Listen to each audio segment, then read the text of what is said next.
Hello everyone, and we are live. Welcome to episode 54 of my Friday night live stream series. And tonight I'm joined by 5 fantastic guests as always. First up we have Grant from Movie Buff. Grant. Hello. What Oh, was that? What was that? oh dear. Thank you for joining. It's going to be mate. one of Really those do nights, is it? appreciate it. And next up we have Jason Brett. What's going on, everybody? Welcome back to the channel today. And welcome back to my channel. And next up we have Keith from Euphoria Pictures. Bleach bastard wankers.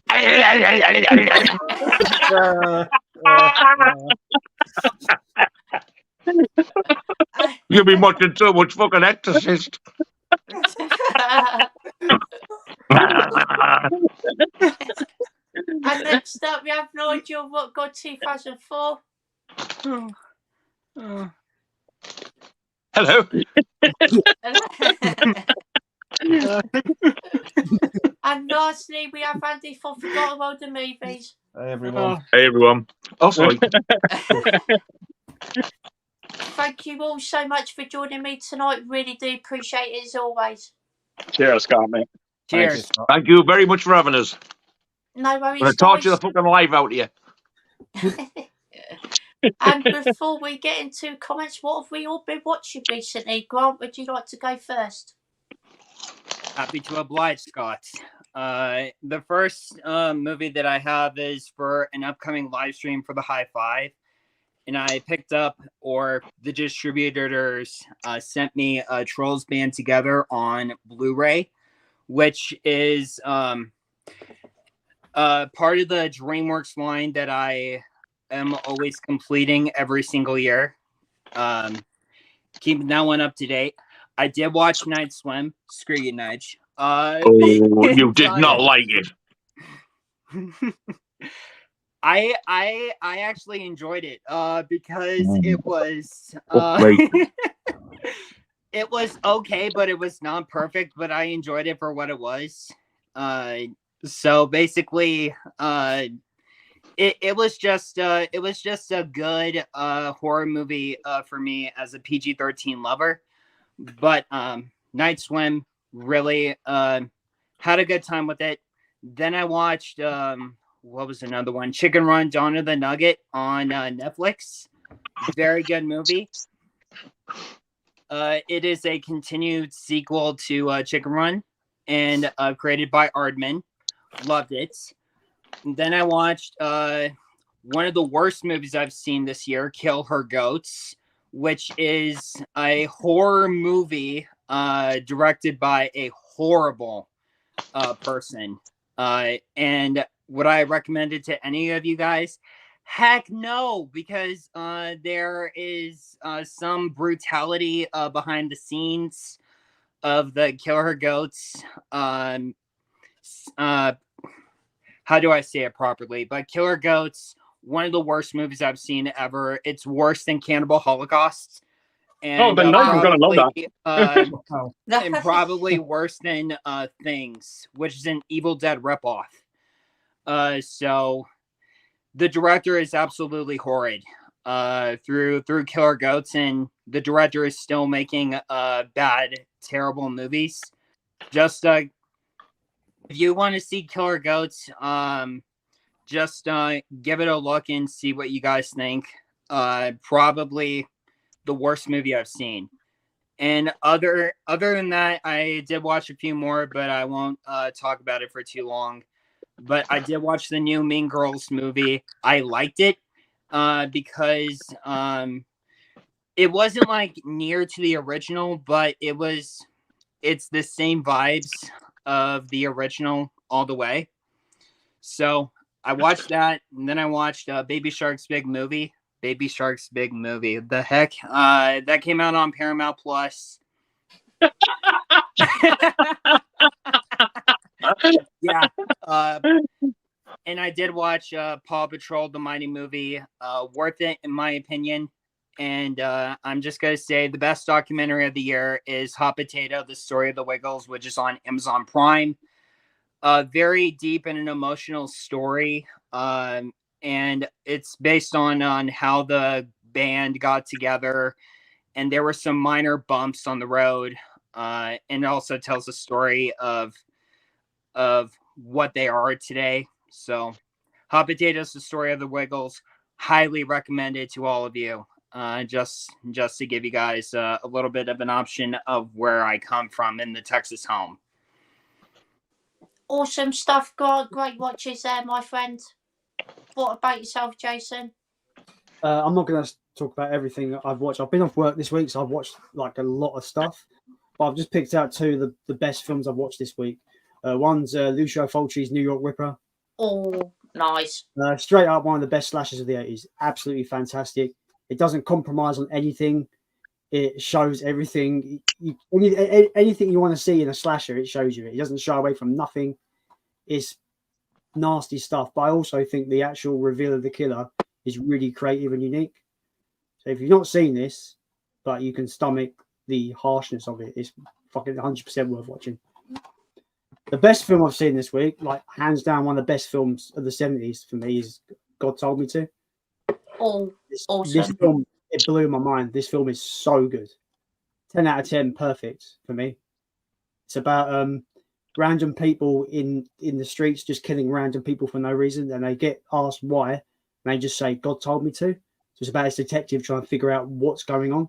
And that's all I'm going to say, because it's just worth watching. Pick up this Blue Underground 4K because it's incredible. This film, man, I've never appreciated a 70s film like this one. So fucking good. That's it. Sounds like a great film, to be fair. Definitely have to give that one a watch. It's so good. I can't put into words how much I love it. It's so good. Yeah. Awesome stuff, Jason. Great watches there, my friend. What about yourself, Keith? I felt the breeze of Sophie sneeze there a second ago. Yeah, bless you. I don't know who that was. Yeah. I'm wiping my face. Me this week, eh? You might shut up fucking whinging now.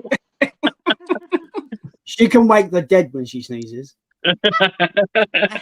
she just sneezes and be like, "Don't wake Dad up, for fuck's sake!" You know? Lord sakes, Jason. Looks like you're going to do a plush one, like a tissue. So that you go. Never judge a woman of sneezing, Nige. Oh, fucking that stew to pipe up. Right, what did I watch? So I'm just catching up with a couple of 4K releases that I got. Starting with, I watched U571, which I still think is the best. Still think it's the best submarine movie ever made. Absolutely incredible. I watched 8 Mile last night on 4K. It looks incredible. Awesome. The creator. Oh, good one. My God, that's a great fucking movie. I've never seen anything like it. It has an 80 million budget, but it looks like it has a budget of 300 million. I've never seen anything like it. The only huge letdown is it's hands down one of the worst looking 4K discs I've ever seen. Because it has a stylistic look to it. It's very grainy. It's very murky. Colors are very muted. It's very hazy looking picture. And it's all to do with hiding the visual effects. That's why the movie is as cheap as it is. Well, I say it's cheap. It's still quite expensive. But again, when you see it, you'll know exactly what I'm talking about. It just looks like a massive, mega budget movie. But it is a good storyline to it. But again, just the 4K transfer was a letdown. And then I watched The Exorcist Believer. And I still stand by that movie. It's a decent movie. It's good. It's okay. I don't get the hatred it's getting. And Nige, you should have stuck with that release. You should have stuck with it. The box set. Yeah. It tried to take the money for it, got paid that. They tried 3 attempts and they cancelled it. I didn't actually cancel that one myself. Oh, shit. Right. But somebody told me it's back in stock. I think it was Delboy said it's back in stock. I would 38 euro, 38 pounds. It's fantastic. It's worth the gamble. Wow. The box He set has actually sent me the steelbook as well, so I can watch it. Oh, it's already. Yeah. So, but okay. I mean, if I liked it that much, I would like that set to go with the other. Oh, it's Yeah, beautiful. definitely. It's so nice. It really is nice. I think you'll like it. It's actually nice to hear somebody talking positive about it. Yeah, 100%. Because Yeah. all I've heard is people just absolutely slagging it off, and you Well, the think, weird like, thing is, do I watch it or not? I put a review out for it tonight, and I think I must have gotten around 20 comments within the first 10 minutes, and I hadn't sound say 18 of the people said they actually liked it. Oh, wow. Funny enough, I That's started awesome. watching it. I've had to stop it, but you come out with something at best. I laugh. I thought I've got to use this for the future when I fuck up. It's like it's either good or it's shit. I thought I'm having that. It's true. It is frustrating. There is no fucking middle ground anymore. Fucking Very true. audiences today, it's either good or it's bad, and it is irritating. Sometimes, like the Exorcist believer, it's in the middle. It's Yeah. okay. It's okay. I think, And, you know, I And feel you'd like watch it again, so yeah. I feel Steve, like I don't want to interrupt people- you, but the Exorcist Deceiver, which is coming out sometime soon, it got delayed indefinitely, and David Gordon Green left the project. Yeah, I know, but yeah. and it's been removed. The movie has been removed from Universal scheduling as well, so it might not happen. Yeah. wow. Because of negative responses and of course the box office bomb at the Oh, box no, office. no! That movie did not bomb. Far from it. Well, to me, it is. 30 million budget, grossed 137 million for a horror movie. Wow. Wow, did it really? Yeah, That's good. But Yeah. remember, it cost Blumhouse 400 million for the license. but that's what I'm saying. But they were planning. It's a 400 million for the rights of it, right? The movie grossed 137 million. It's meant to be the first of a trilogy. God knows what it's going to make on the home video market as well. They are going to get that money back with ease. Yeah. Going back to your point about black and white, it's shit or it's good. There's no middle ground. I find that sometimes people are so transfixed on what a film could be and what a film should be, and not what a film actually is. Yeah. So I find that I try to, when I watch films, to watch it a film in the viewpoint of like, this is what it is. This is what I've been given, rather than it could have been this. It should have been that. Because that's when people, they just compare things and compare it to past movies and what they should have done, or their own headcanon where things should have gone. And it happened a few times, even when we went to see it in the cinema. Exorcist Believer, I heard people walking out and going, "Oh my god, it's not even remotely close to the original. It was never going to be close to the original." You fucking dipshit. It's a totally different film, and B, we're talking 50 years later. Yeah, absolutely. Absolutely. If my one biggest judgment against it is David Gordon Green, he played it safe. He didn't go controversial, and maybe he should have. That's the only thing I will say. He played it very, very, very safe. But I think, Nigel, I honestly think it's just worth checking out, just so you can say you've seen it and make your own. Yeah. Yeah, I will do. Yeah. Awesome stuff, Keith. Great watches there, my friend. Sorry, Scott. Cheers, mate. No worries. And what about yourself, Nigel? Well, I've watched a really low budget film that I absolutely loved. I've only ever heard of it through sort of internet and stuff. And I finally got it really fucking cheap. It's Evil Laugh. Oh, that's Vinegar It's Syndrome. so low budget. Yes, it is. It's so low budget. I tell you what, I had an absolute blast with this. It's fucking what a film. I loved it. It's like a whodunity thing. Nice. I didn't get it, but it is a slasher. But it is so well worth watching. And then, oh dear, I've watched one of the biggest fucking stinkers I have ever seen. There we go. Saw this, thought I was getting a bargain. It's Video Nasty. It's a sequel. It's The Boogeyman 2. Oh my god. On the Video Nasties list, and on the original VHS, it was called Revenge of the Boogeyman. Now, I knew that they'd made this film, and about at least 25 to 30 minutes is clips of the original film. Oh no! Oh, Yeah. this is worse. This is worse. They've put this as the director's cut. What they've done is, in the early 2000s, there was a couple of films did this. They thought it was this amazing idea to let's film some extra extended scenes and add them in. They did it with the original black and white Night of the Living Dead. And the results were fucking awful. Not only did they add these extra scenes, it doesn't start with the car driving and coming to get you, Barbara. It's got a priest at this graveside. And the original zombie, I think, comes. I don't even know if it's the same man playing him, but it's shot on video so you can see the change, and it is awful. And they do a bit at the end as well. It totally ruined the film. And then add insult to injury, they changed the soundtrack. Yeah, that was my luck. Yeah, what the fuck? Well, Yeah. they've kind of similarly done that with this. Now, I've never seen it originally, but I do know it wasn't just all clips of the original. It was a film. And the same woman was in it, the same main actress. This starts with an old fella sat in like an interrogation room being interviewed on video. And then it goes to show you bits of the Boogeyman 2. But what they've done is every time it shows you a clip of Boogeyman 2, the actual film itself, it's on fast forward with like lines going through so you can't hear or see what's going on.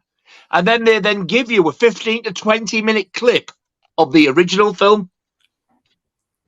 That doesn't Repeat sound that 3 or 4 times, and that's what this is. So you're getting a recorded interview, a chunk of fast-forwarded Boogeyman 2, and a massive chunk of Boogeyman. And the final clip is him with interview, and it even ends. He sat there going, yeah, but blah, blah, blah, blah. And he goes, right, cut.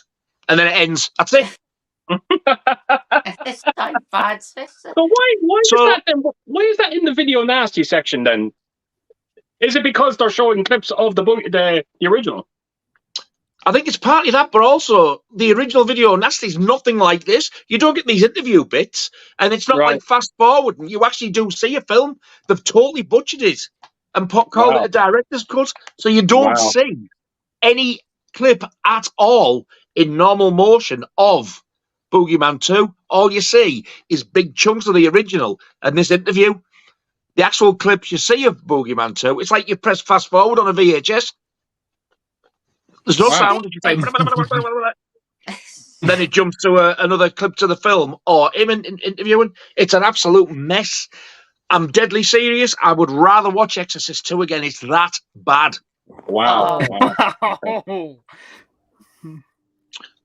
And that's not even joking.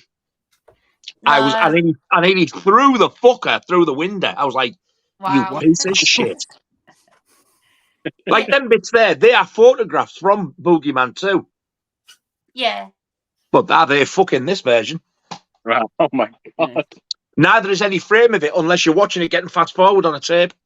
So if you're collecting the video nasties and you see that, avoid that. Yeah. Wow. Look for one that's called Revenge of the Boogeyman, because it's the same director who did the original too. Wow. Oh, I didn't know that.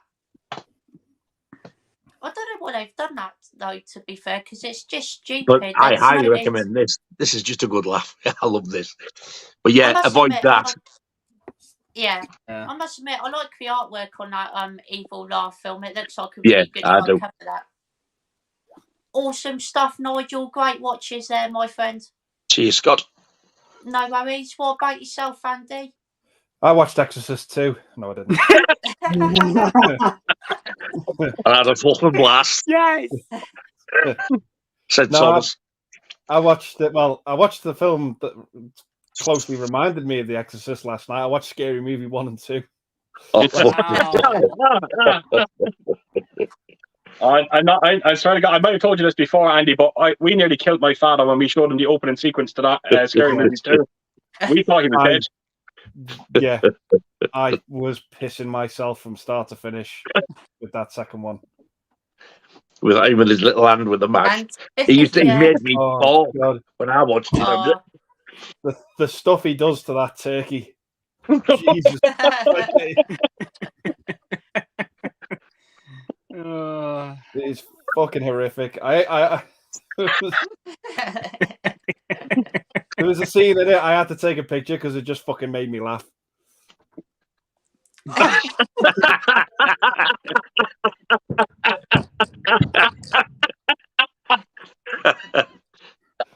Oh man. Yeah, I can understand. I know why you took that picture.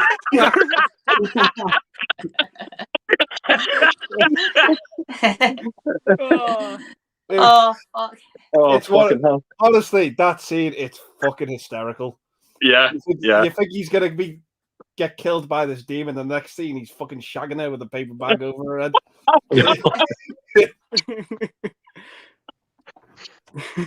I just those first two movies, I have an absolute fucking ball with. They're hysterical. When I went to see the first one in the cinema, there wasn't many in the cinema with us, and my brother was with me.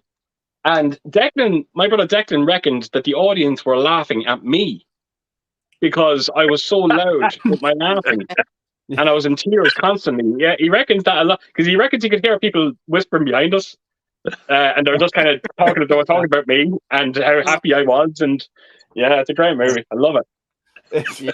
It's so funny. Yeah. It is. Yeah, it's brilliant.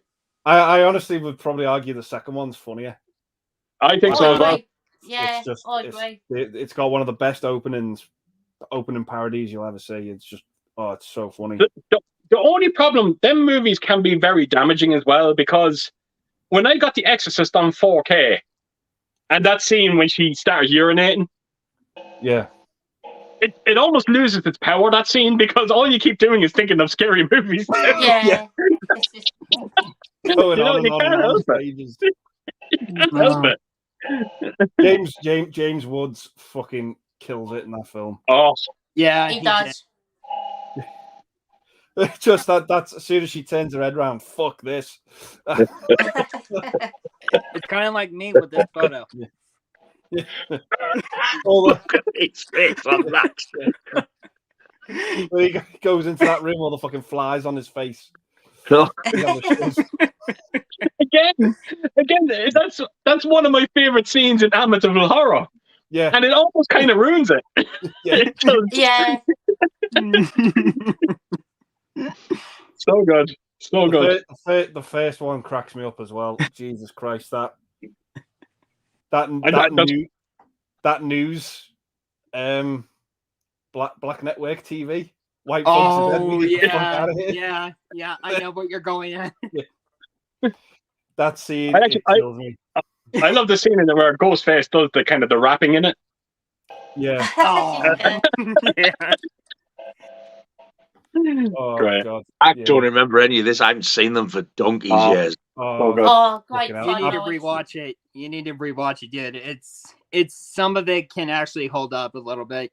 Yeah, the humor still works for me. But yeah. I even pissed myself at that scene where they were parodying the Blair Witch Project. All the snot coming out of the snot. I remember that bit. Yeah. Listen, right, when you watch it again, look out for that bubble because it makes the loudest fucking pop. It's so funny.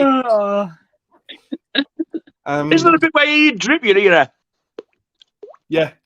It's like a tap faucet, like dripping. Like I just had a blast with them. I just thought they were hysterical. I've been to the cinema a couple of times as well this week. I went to see The Beekeeper. Nice. I thought that was really good. It's daft, silly, over the top, fun action. It's just kind of think like a diluted John Wick. Keeping the bees. Yeah, exactly. I enjoyed it. I thought the action in it was fun. There was one fight scene in it I thought was absolutely brutal with Jason Statham and this big fella. I thought it was just done so well. And I went to see Poor Things as well with Emma Stone. Oh, that's a good one. What made you want to see that? Well, there were things in it Emma Stone showed me that I didn't know I needed to see. I'll just say that. And yeah, it was. I never thought I'd expect to see her do a film like that. It was insane, but I loved it. Mark Ruffalo was fucking hysterical. Jesus Christ, so funny. Well, it's a weird movie, not for everyone, but for me, I really loved it. Yeah. Awesome stuff, Andy. Great watches there, my friend. Kentucky Fried Movie. I forgot about that. We watched that. Yes, and That's right. I watched that for the first time on Tuesday as well with Nigel, Ryan, and Dalboy. Oh, that film was hilarious, Nigel, isn't it? Hey, fucking, I hadn't seen that for a long time, but I remembered all of it, and I still pissed myself laughing at it. Yeah. Oh, Yeah. it's so funny. I had a great time watching that. It was great. And I also watched another film that Jason also watched recently, and Nigel, you've been recommending this for ages as well. And it is Fight for Your Life. What a film! So good. Really, really enjoyed it. It's Told you. yeah, brutal and hard to watch in places, but wow, what a film it is. So good. My jaw dropped when I watched it. It blew me away. I loved it. Yeah, it is a fantastic film. Probably what my third favourite video nasty out of the Section 1 ones. It's a damn shame that that's all we're going to get. DVD. It's not going to get a Blu-ray. Yeah, that is a damn shame because I would love to get a Blu-ray of that, to be fair. Well, thankfully, the DVD looks pretty good. Yeah. Well, it depends on if a boutique release gets it right beforehand, like Blu-ray or 4K.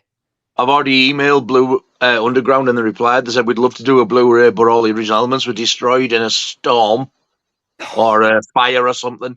They said so. DVD's the best you're ever going to get now. Yeah, all the original film elements are gone. I think Blue Underground's their restoration jobs are just top tier. I think their DVDs look great, their Blu-rays look awesome, and their 4Ks are some of the best out there, in my opinion. Uncle Sam looked absolutely incredible on 4K. Yes, it did. Does. It's a very strange film, that mind. I wasn't crazy about it. I'm not going to lie. I was expecting more from it. I was. It was all right. It was all right. I'd watch it again, but it wasn't brilliant. What one was that, Uncle Sam? Yeah.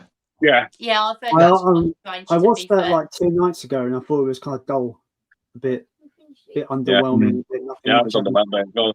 I feel like they wasted the makeup on the villain because he's got that stupid Uncle Sam mask, and you don't see his actual makeup. That's right. Such a wasted opportunity with that film, I think. Again, I'm sure it's the same director again who did Maniac and Maniac Cop. I'm sure it's him again. It was. Yeah. I thought it was. Oh, wow. And there was times where you could see he was trying to recreate a lot of what he'd done with Maniac Cop, but it didn't pay off. And I'm 99% certain he's the one who actually owns Blue Underground, which is why they keep releasing this film. Yeah. Thought it was. That's why they put out the 2 Maniac Cop sequels, is because he pretty much made those, right? Yeah. What was I going to say? I wrote a review about Uncle Sam. I pretty much said that the overall production value makes me feel like I'm watching a full feature-length Goosebump episode, but a bad one. Okay. Yeah, fair enough. And awesome stuff there, everyone. And before we get into the comments, everyone's links in the description box down below. Give all these guys a sub because they all have fantastic channels. Cheers, Scott, mate. Thank you very much, sir. You're a gentleman. No worries, guys. And let's get into the comments. First up, we have Tom from Tom180 here. Hello, mate. Great to see you here. Hey up.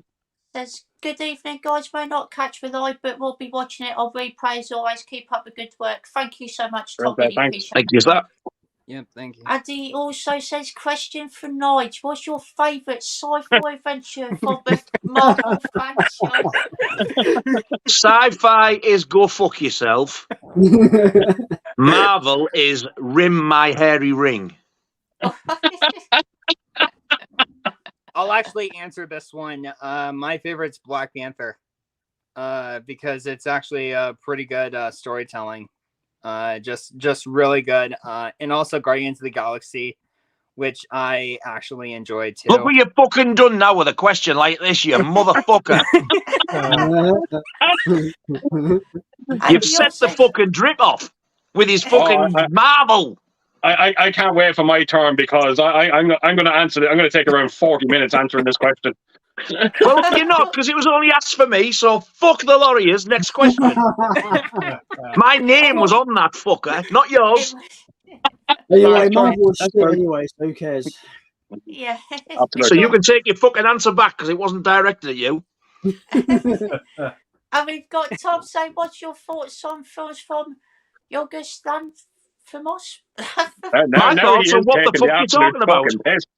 What the fuck? I'll tell you. Anyone got any clues? No, I don't know. Google is your friend. Andy's already on it. No. No, I'm not. I'm watching porn. Said Percy. It's the guy who directed Poor Things and The Lobster Oh, and okay. Killing of a Sacred Day. Oh, I can't comment. I'm gonna have to say Poor Things. Sorry, mate. No.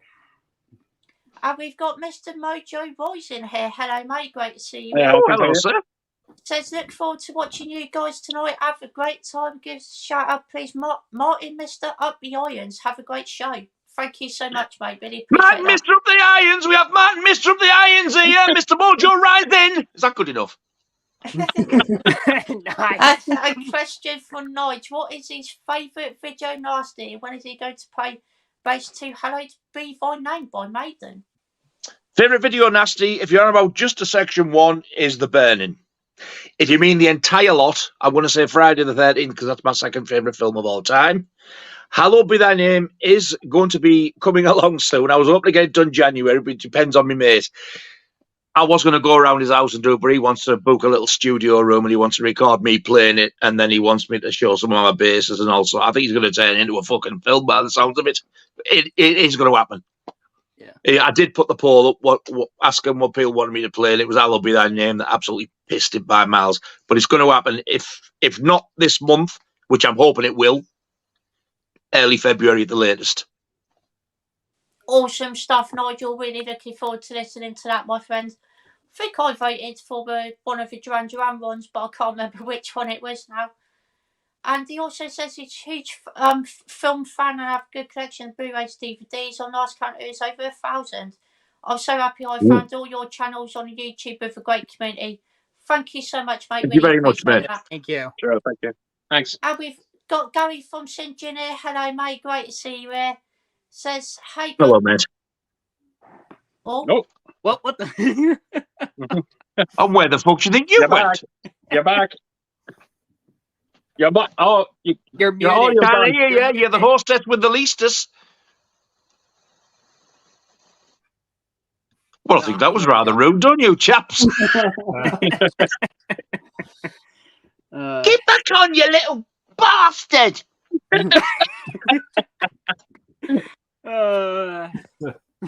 the bed.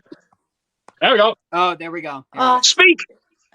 Sorry about that Yes, one. can hear you. Yeah. I couldn't hear any of these either, to be fair, so I was just talking to myself. Oh, they were calling you right cunts. It's a good job you couldn't hear. I've got Gary saying, hey guys, hope everyone is well. I think we're in for another cracking live stream. Thank you, mate. Really appreciate that. Gary. There's man. So, is there a movie that you really enjoyed but hated the ending to it? Oh, fantastic. Oh, that's a good question. I've got one. Can I just say? Can I just say mine? Yeah. And people are going to just think I'm fucking a sick bastard because I always think of this movie every time that question is asked. The Mist. That's the fucker I was going to say. People say the ending is disturbing. I think it's fucking hysterical when I watch it. When he's doing that, and I think it's fucking funny. I think it's so fucking funny. I just can't believe his timing. You know, his timing is fucking horrible. But yeah, the ending somewhat spoils the movie for me. But having said that, Stephen King has a reputation of never being able to end his books properly. So it's kind of almost fitting that the ending is a bit kind of odd. Yeah. I've heard it's a strange ending, to be fair. Yeah, I don't want to say nothing. It is like soul destroying. To any regular viewer, it is like, yeah, it's shocking. It is soul destroying. I just think it's funny. Yeah. Awesome stuff, Keith. Great choice there, my friend. Thanks. I've got worries. one. I've got Go on, one. Jason. It's an Italian horror called Nightmare City. Oh, I Yeah. don't want to say anything. Everybody says that. I mean, I need to rewatch it because I can't remember it. I hated it on first viewing, but I've come to kind of respect it for like it's really just like the most ballsy thing ever to end your film the way it did. It's not the one with the black DJ, is it? In like a watchtower thing. no, I don't think. It is a zombie film, the one I'm thinking of, but it's obviously not that one. Yeah. It's just like completely like it comes out of nowhere. The ending, you're like, what the fuck are you doing? Like I literally, like you're looking at the screen, you can't believe it's just done what it's done. You're like, no fucking way. Like I can't decide whether it's like a ballsy, like, oh, let's flip it on this head and fucking get a like crazy ending that people are going to talk about, or they've run out of money. I can't decide which one it is. But yeah, I hated it on first viewing, but I kind of respect it for how like out there it is, in a sense. But well, seems they've jumped in. I will next. I want to go for this piece of shit. Seems Keith Nick man. There we go. There we go. Sorry for that night.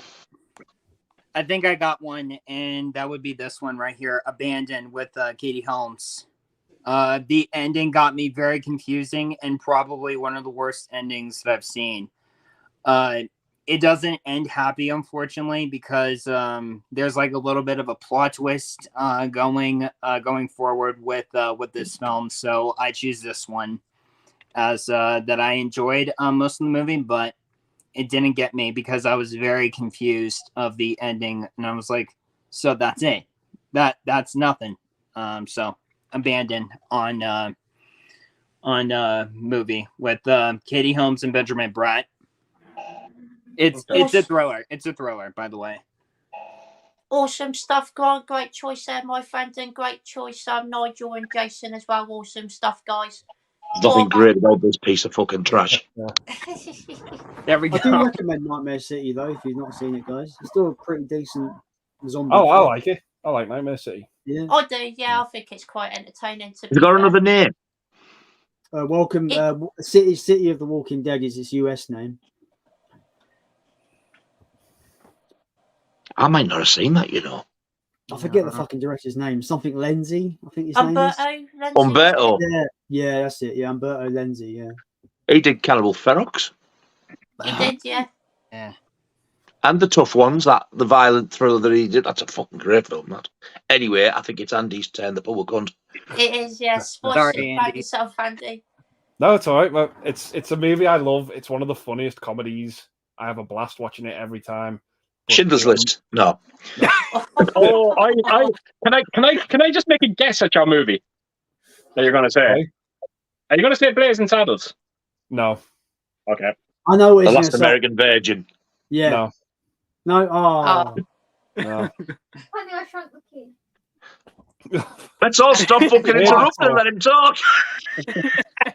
So it's a movie I love. It's one of my favorite comedies of all time. It has an amazing cast, but I just think the end of it is one of the shittest endings ever to a movie. Nope. It borderline. It pisses me off so much. The ending to this film. It's Rat Race. Oh, I have that. I fucking love that film. I hate the ending. The ending. I haven't fucking seen it after all that. I was getting intrigued. It's like I haven't. the race itself, all the slapstick that happens, hysterical. Love the characters in it, but the ending, when you find out what happens, it's just it's such a letdown. It's fucking awful. Do you know what movie? We watched that movie the other night as well, and we weren't too crazy about its ending. Starship Troopers. Oh, You know, yeah. like Yeah. just you know what you write at the end of it where it comes up in writing, they will fight and they will win. And I was like, Yeah. Oh wow, okay. We don't need to see sequels to this anymore, assuming they're going to fight on and win. You know, it's Yeah. Yeah. I've got 50 copies of Starship Troopers 3. Oh, yeah, right, you're running out of toilet paper. I ordered 50 blank Amaray DVD cases. I remember that. 50 copies of Starship Troopers 3, probably because it was cheaper. Oh. Fuck me. Wow. Yeah. Awesome stuff, Andy. Great choice there, my friend. And Let's go. I unfortunately can't think of one, which is a shame. But we've got Dan from Dad's Movie Cave. Hello, Hey, mate. Dan, how are Great you, to see man? you here. Oh, Hey, Dan. Dan, you beautiful, beautiful bastard. Indeed. He says, evening, everyone. Hope you're all doing well. Shout here for the movie Last Hunter, recommended to me by Nigel. What a quality movie. Plenty of Vietnam War action and gore. Oh, I'm fucking good, I tell thee. Yeah, I've heard really good things about it, to be fair, obviously, from yourself, Nigel, and it's good to hear that Dan really enjoyed it as well, so I'll definitely have to check this film out for sure. You seen it That's the before, cover. Grant? Nice. I've never heard of it. It's a Section 3 video, nasty as well, yet it's not a horror film, it's... A war film. Yeah, it's like a sort of a Vietnam type of thing. And I don't Okay. normally watch that type of stuff. Mm. Strong gory images, and sexual threat, and it is 18. It is quite gory, actually. Okay. Yeah. To your answer, Scott, no, I have not seen Last Hunter, and probably never will, because it's like that movie might be rated R for me here in the States, so I'm like, I don't pass with rated R movies all that much. But when it comes to funny movies like Scary Movie or Major League, I'll probably give that one a go. Okay. Awesome stuff, Grant. No worries, my friend. What about yourself, Jason? I've not seen it, so I can't. I've got no comment. No I worries, do. Jason. I do want to start collecting those treasured films. Are they called, Nige? The label. Yeah. Yeah, I do want to look into them because they look like they're quite nice additions and stuff. If any of you are interested, I don't know if you realise, but they're doing a subscription this year. Oh, Yeah, yeah, there are. You can get either the 5 films, I think it's 104 quid, all everything and postage and everything, or you can pay a bit more. Was that a bit more, or a bit less? One's more than the. It's not that much, but if you pay the extra, I think it might be 130 something. Actually, you get 2 soundtracks as well of 2 of the films that they're going to release. But they've said that one of them is definitely going to be a video nasty, and they've hinted to it. I think it looks like it's going to be Dawn of the Mummy, which I've never seen. Nice. Oh, when you say 5 films, is that new releases or is it including the ones they've already put out? No, new. Oh, okay. no. That's the first 3, which are all still available. I think they're running short on that special edition of The Last Hunter. But you can still get the other 2 in a nice slip box with a poster and stuff, art cards and that. But if you subscribe, you get all the films automatically sent to you when they come out with all the extras that come with it. If they ever shot anything extra in it, they're going to automatically send you it. But you have the choice of just having the films, or you can pay a bit extra and have the 2 soundtracks as well. Seems quite good for like 130 quid. Or what? It seems Yeah, like It does, absolutely. yeah. Awesome stuff there, Nigel. Have you seen The Last Hunter before, Andy? No, but I do fancy checking it out. Sounds good. Definitely. Awesome It's a really stuff, good film. Andy. I do want to watch that, to be fair. And Dan also says, now I just need to get myself a copy of Fight for Your Life. Have you watched your copy yet, Scott? If so, what did you think? Yep, certainly have, and thought it was absolutely excellent. Good transfer as well. Be quick, Dan. I don't know how long it's going to be about. You never know. Yeah. Very true, Nigel. I would get quick on that, Dan, because it is a great film, to be fair. Really underrated. And we got Gary saying, this is to all of you. I know you have multiple versions of the same film, but what is the movie you own the most copies of, and how many? Pete's got about 60. I'm going to go with, I think I've only got Dawn of the Dead off the top of my head more than once. And I've only got 2 copies of that film, so yeah, not very boring answer there, but that's my answer there. What about yourself, Grant? As far as many people might know me, I do have a lot of copies of Shrek. A total of how many? Like 23 or 24 copies. Wow. In multiple variations. And Andy, I do recommend you completing the DreamWorks animation list. because some of them are really good gems, like How to Train Your Dragon, Trolls, Kung Fu Panda, and I believe Shrek is one of them, and Madagascar. All of them are great films. Just be careful of some of the movies, like Shark Tale and what's another one? Spirit Untamed and The Boss Baby, because those are like in the middle type movies because of what they were today and probably box office bombs. But yeah, I have multiple variations of Shrek. That's all I can say. Awesome stuff, great answer there, my friend. What about yourself, Jason? I think it's kind of obvious. I'm actually on the crusade to get every variant of Critters ever released. So I've got the UK DVD, I've got the UK DVD box set with the 4 films.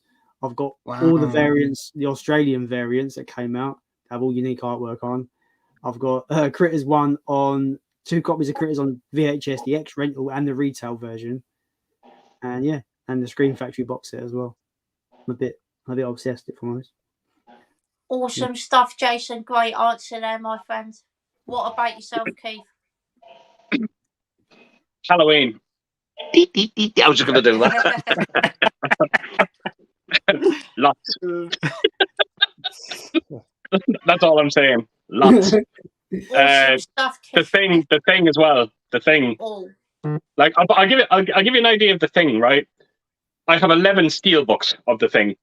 Wow. I didn't realize so that'll give you an idea of how many variants I have of the actual movie itself outside of the steelbooks. Lots. Awesome stuff, Keith. Great answer there, my friend. Sure, man. No worries. What about yourself, Nigel? Jaws. And why? Because it's my favourite film of all time. Absolutely. Indeed. How many? I must have about... Oh, Jesus. Got the original preset VHS. I've got 1 laser disc that I got sent to me off Mikey Witchy. I've got the original US DVD. The original UK DVD, I think I've got. I've got the box set DVD, which is really rare. Doesn't go for much, like. UK Blu-ray, American Blu-ray in the hardback. I've got the box set with the book, with the German Steelbook in Blu-ray. I've got the Jaws UK Blu-ray. And then I've got 1, 2, 3 4Ks, the Japanese 4K, and then I've got that lovely set with the one that you've got, Keith, with the orange sky. Oh, Film Vault. Film Vault, yes. I must have 15 or 16. There's one I'm trying to get. I'm trying to get the Holy Grail when it comes to Jaws, and it's the one-click edition from Slime Museum. Is that with the lenticular front? No, it doesn't have a lenticular front on this one. I don't think it does. It. I haven't got any of them, and I would. Oh God, I'd love them. It might. I can't quite remember. It's a mammoth-sized box set. It's huge. Like I said, it's a one-click. I think there's 3 versions, 3 editions inside the box set. All 3 of them are very different to each other. It's not in the diamond cage, is it? I fucking can't remember. And I wouldn't mind. I've seen one in a diving cage on eBay. Go for ridiculous. No, it's definitely not that one. No, it's definitely not. I'm intrigued to see the one you're on about then. I'll send you a picture after the stream. Awesome stuff, Nigel. Great answer, my friend. What Thank about you, yourself, Andy? No worries. Yeah, mine's a film I haven't even seen yet, and it's one variant. I own 50 copies of Starship Troopers 3.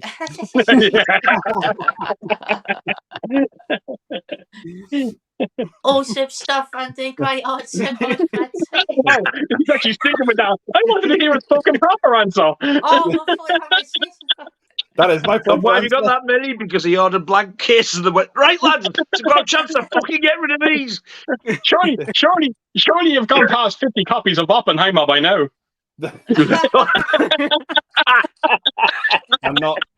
I'm And not one of them came with a slip. Oh man. So I am going to have to Awesome stick stuff, with Starship Troopers 3. Oh. By default. Who the fuck can beat that? 50. Yeah.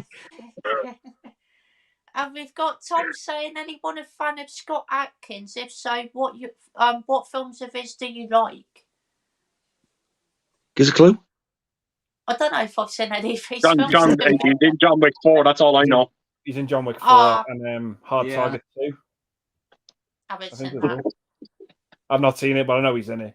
But Yeah, I like John Wick 4 a lot. yeah. he's the big fella with the gold teeth. No. Right. Yeah. That's a great film, to be fair, John Wick Big 4. fella Don't with do that the one. gold teeth. What about yourself, Grant? Yeah, not seen any of his feature films. The only thing that I saw was clips and pieces of John Wick 4. Just because of how, again, rated R. Cannot see it because of the special needs diagnosis of autism can affect some movies, and that was one of them. So I was like, yeah. Just saw Wow. bits and pieces, and he just saw bits and pieces of John Wick 4. That's all I have to say. No worries, Grant. Grant, all good, my friend. What about yourself, Jason? I've got nothing.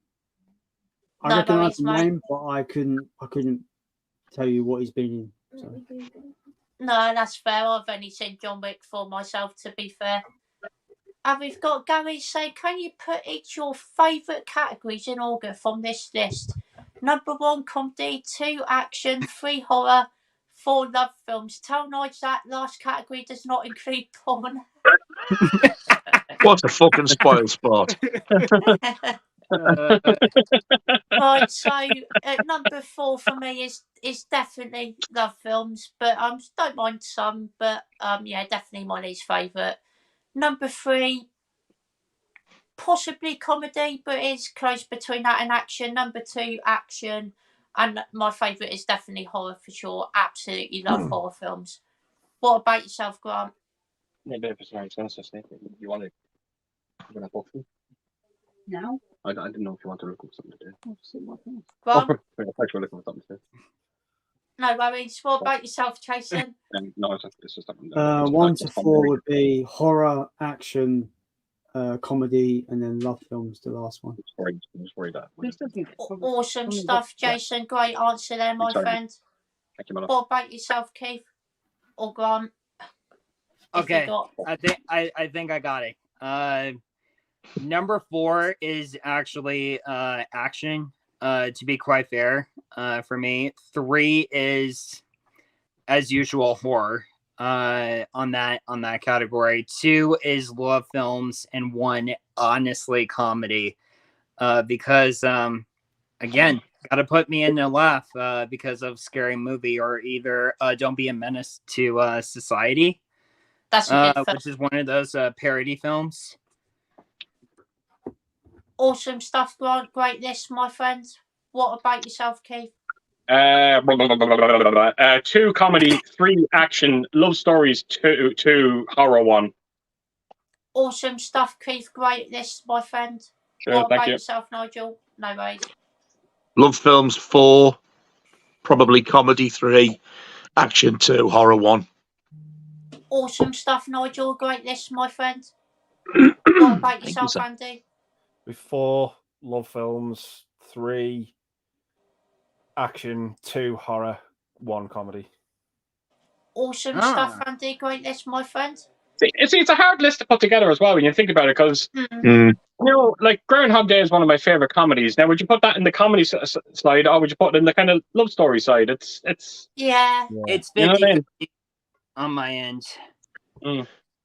Yeah, it's a tough one, to be fair. Definitely really good question there, Gary. If it makes you laugh more than get a lump in your throat and get all gooey, then I would say comedy.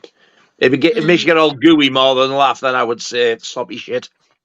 Yeah, definitely 100%. I would go with, like, you know, the greater of the one, whichever effect it has on you. Yeah, absolutely. Yeah, I got that. 100%. And we've got Mike from Did You See That here? Hello, mate. Great to see you, mate. Here we go. He says, Scott, Andy, Nige, Keith, Jason, and movie buff Grant.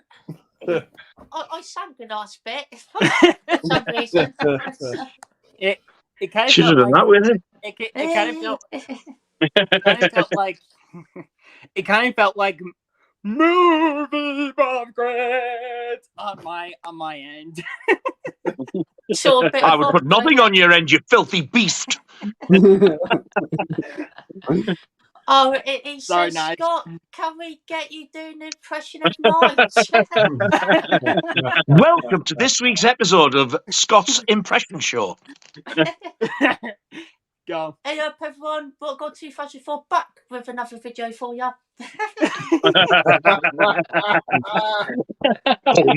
Corn fuck. Where's my fucking mum badge? Put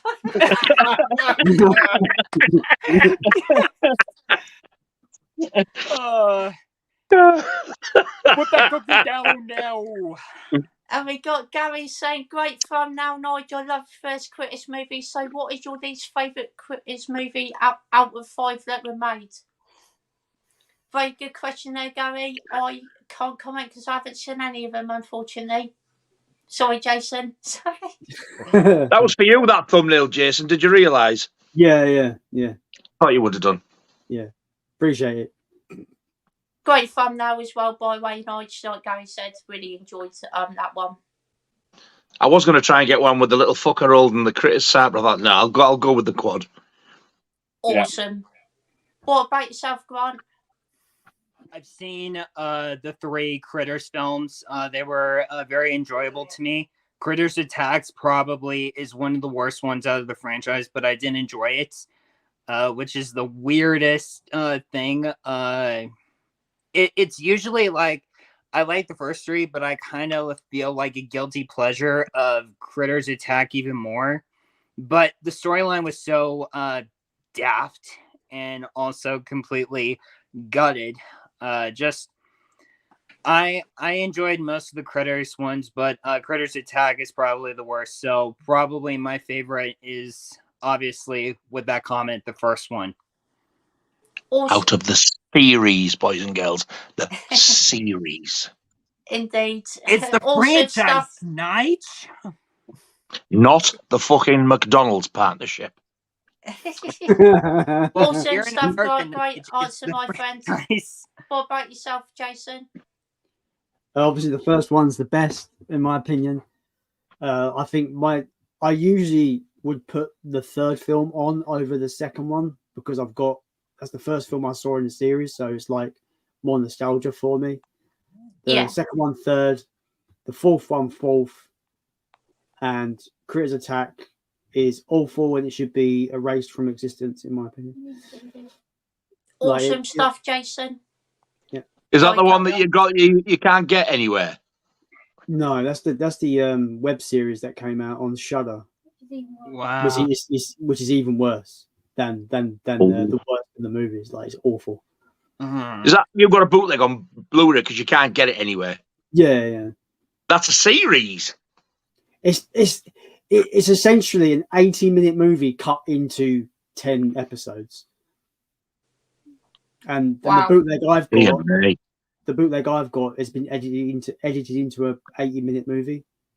So they've cut the intros and outros out and they've stitched it together. But the episode's about 10 minutes long or something. Yeah, they're about 10-minute long episodes.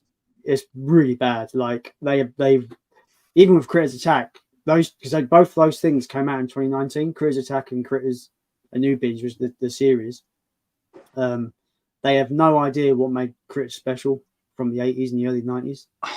They're literally doing their own. I appreciate they're doing their own ideas, but I mean, just someone give somebody a budget, like a big budget, not a big budget, but a modest budget, and give us a fucking brutal R-rated remake, please, because I think it deserves it. Please, somebody. Yeah, that's what I want. Awesome stuff, Jason. Great answer there, my friend. New films that are shit. What about yourself, Keith? After the first two, they can all fuck off. If I'm completely honest, yeah, I really enjoy. I love the first one. Nothing comes remotely close to the first one. That's why I'm surprised to hear Jason say he would like to see a remake of it. I absolutely would not. I'd like to see a sequel. I'd like to see a sequel to it, but absolutely not a remake. No way.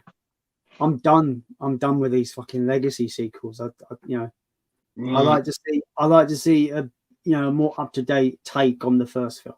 Actually, tell you the truth, I'd like to just see a sequel from the second one on. Just ignore the other ones. That's you kind of do what they've done with Halloween. Just ignore the sequels. Just continue on. it's. I don't think we will see that because the two that they put out in 2019 were absolute, just made no money at all. Yeah, you see, that's why you'll never see anyone get a budget behind one of them movies, because there's not mad big money to be made. Even when they were a success, they weren't huge sellers either. Yeah, I know. Yeah, it's a shame. Don't get me wrong. I'd love to see a bit of budget behind one, but yeah, it won't happen. Yeah, I do agree with that, to be fair. Awesome stuff, Keith. Great answer, my friend. Sure, thank you. No worries. What about yourself, Nigel? God, the original Arrow of the Night.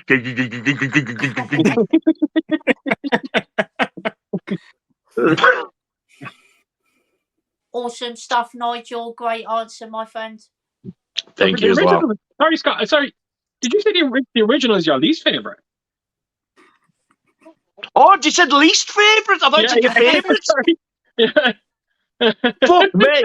I haven't even seen it, but I'm going to go with that 10-minute episode put together shit by the sounds of it. Right, yeah. It's pretty fucking dire. I've got the Scream Factory box set, but I've seen them once. Only seen them once. I think I remember fourth one being probably my least out of the box set. Yeah. But I'm going to go with that out of them all. That one that Jason has. I'm gonna sum that web series up with 3 words, and it is the most horrifying thing I've ever seen. Like the most fucking shittiest thing. Right, 3 words: human, critter, hybrid. That's it. That's all you need to know. It's dreadful. It's fucking dreadful. Wow.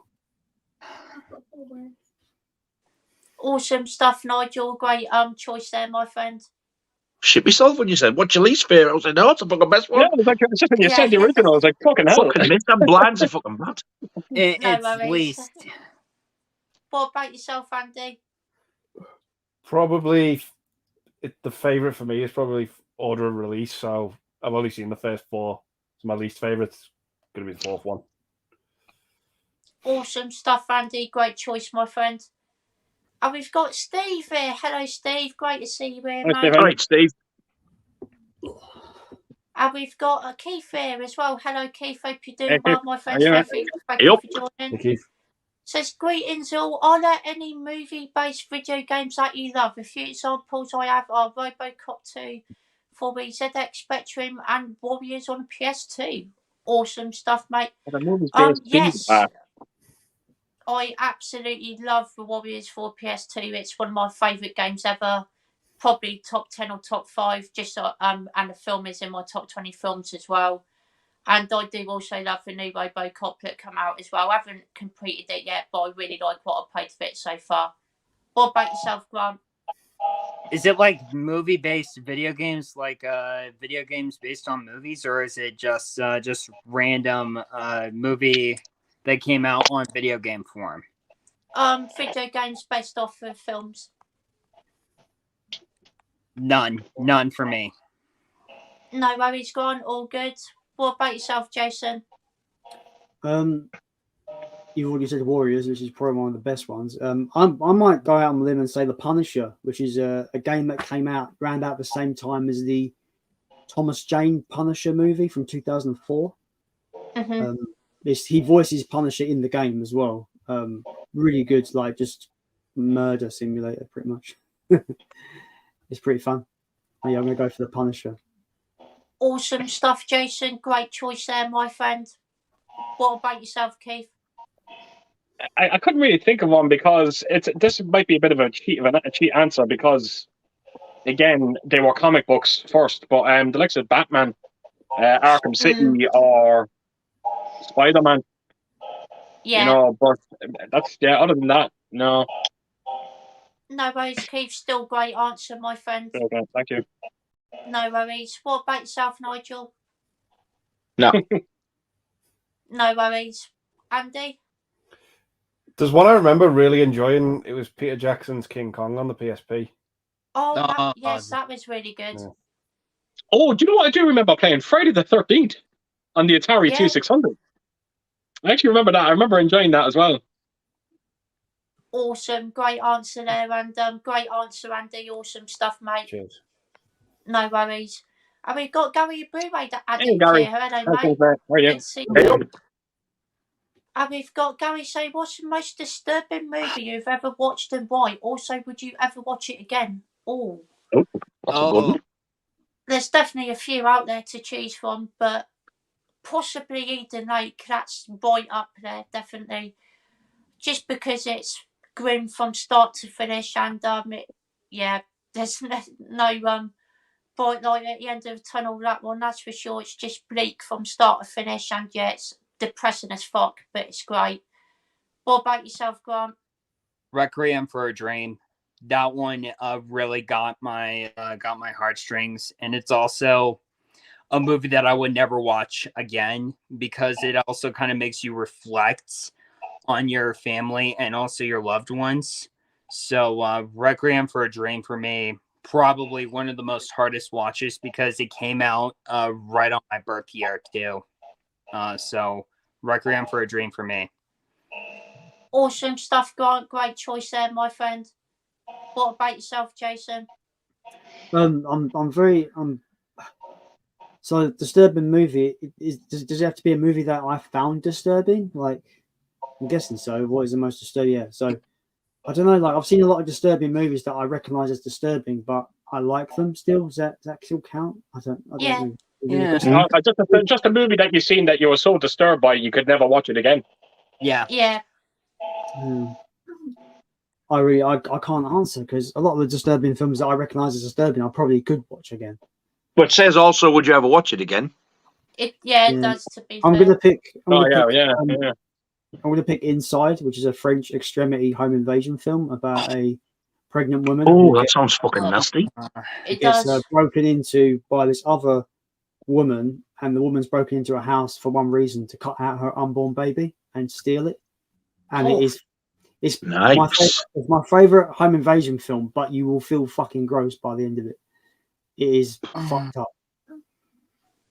It's Sounds brutal. Yeah. Second sight of bringing out a Blu-ray collector's edition of it, which I've already got pre-ordered because I fucking love that film.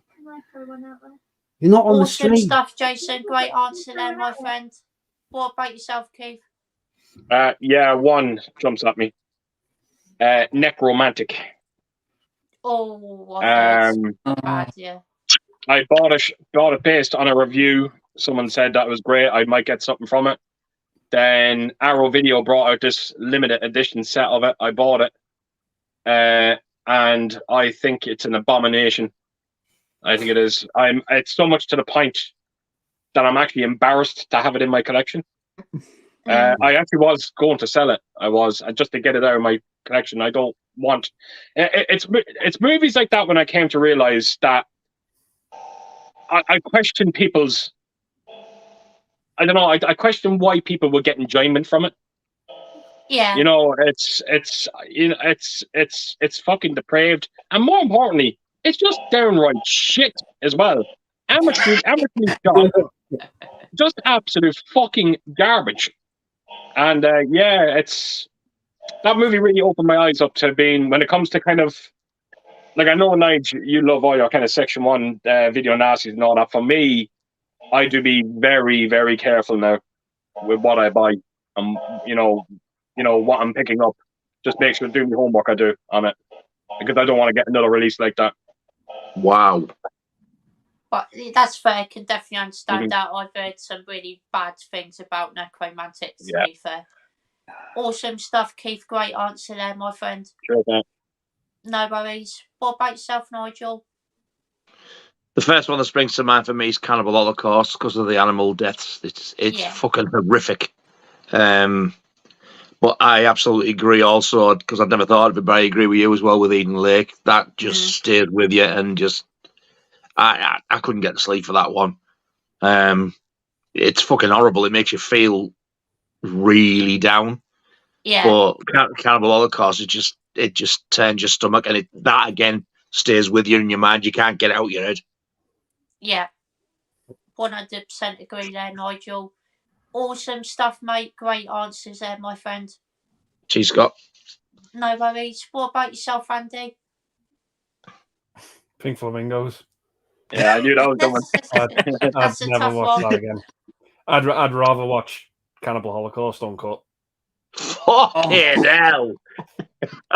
than Pink I Flamingos didn't again. think that was that bad. Yeah. Like, yes, it's bad, but I didn't think it was Cannibal Holocaust bad. It, You know, there was Wow. actually another movie. There was another movie that I stayed away for years after seeing it for the first time, and now it's probably my favorite gangster movie, Casino. Yeah. When I first seen Casino and I seen that scene with Joe Pesci, I remember that night. I remember looking at. I said to Ellen, I would never watch that scene again. I was fucking scarred by it. I was, and it was at least 7 years after I seen that scene that I watched it again.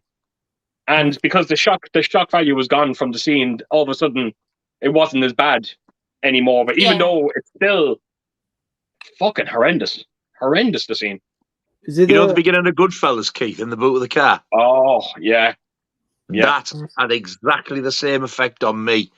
Wow. And my stomach was turning. I didn't eat for 2 or 3 days. I couldn't, because it felt like I'd watched a real murder. It was that realistic.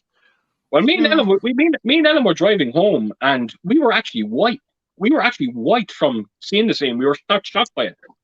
We were just Casino. You see, at the end of the Casino, I can watch anything. That's why when everyone was telling me about the Terrifier movies and all that, you know, I didn't even have to brace myself, because I said to Ellen, because I knew the budget of these movies, and I was like, practically, it's just not going to look convincing, and they don't. Yeah.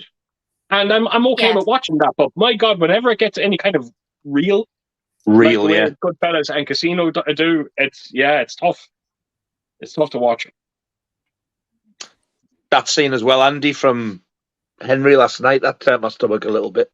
Yeah. That was a bit naughty. I was like, I did think it was going to be worse than what it was, but then afterwards I was like, fucking hell, that was not nice. It kind of had a bit of a delayed effect. Yeah. That, and there's some sick warm fuckers out there, isn't there? Yeah. There is, yeah. The other one for me is the greenhouse scene in Scum. Oh, yeah. I have seen that so many times, I'm totally desensitized to it. But having said that, I do cringe. The thought of it makes my fucking asshole nip. It's and put a padlock on it. Actually, there's 2 scenes I can think of that I don't think I'd ever watch again in movies. Definitely the Green Inferno. When my brother told me to check that one scene out, I don't know if you've seen it. I'm not I can't remember. It's a long time since I've seen it, but I thought it was brutal, but I enjoyed it. There's a scene in that's fucking real brutal, and there's another scene in Bonehawk. What was it? Bone Tomahawk. Yeah, I know exactly. I'll never watch that scene again. I watched it once, never again. Yeah. Was the bit in Green Inferno when they were in that cage thing? No, it's there's a scene where a man is chained down to a table. Oh, okay. Yeah, I know what you're talking and they basically start with, I think they pull his eyes out, they cut out his tongue, then they start working on his arms, they cut both his arms off, cut both his legs off, and then they start with the head at the end of it. They do. Fuck me, I don't remember that. Wow. It's absolutely fucking horrendous. Now, I'd never seen Cannibal Holocaust. Now, I have no intention of ever watching it. But something's telling me there's not going to be a scene in that movie that's near as brutal as that scene from Cannibal, from Green Inferno. It's shocking. The turtle might be up there. The animal cruelty things. Yeah. That's probably, but I think any kind of other deaths that you see in that, I don't think it'll ever. For its day, it is brutal, even without, take the animal stuff out. The stuff that isn't real, actually, for its day, looks pretty realistic. Well, otherwise he wouldn't have got the scene with arrested the for girl with murder, the would he? pole. Yeah. The girl, He had to the go to girl on prove, the he had to pole go to was court and shocking. prove the cast Yeah. was still alive. Mm. But Keith, I think Green Inferno and Bone Tomahawk, because they're more modern and obviously the makeup effects have like come on, it's going to look a bit more realistic, isn't it? That's my biggest concern when it comes to Terrifier, because if they start throwing budgets at them movies, oh my god, they could I end know. up starting to look like them scenes, where Yeah. it might be a little too hard to watch. I think the fact that he laughs while he's doing it, though, and the dozy ass faces he pulls, I think that's like to throw a bit of comedy and to take your mind off what he's doing a bit, maybe. So that evens it out. You're laughing when you shouldn't be, but you can't help it. Absolutely. Terrifier films are great. I love them. Yeah. Awesome stuff. And we've got Keith saying, Scott, let's see your Humphrey Bogart impression and quote is looking at you. Here we go. Nigel, I can't actually does be like proper like facial expression thing. How does he do it? He does that laugh. With his big teeth. I can only say one word. And that's the same word he always says. Sweetheart. Wow. He's looking at you, kid. God love him. You know what? You discovered the fucking dentist then.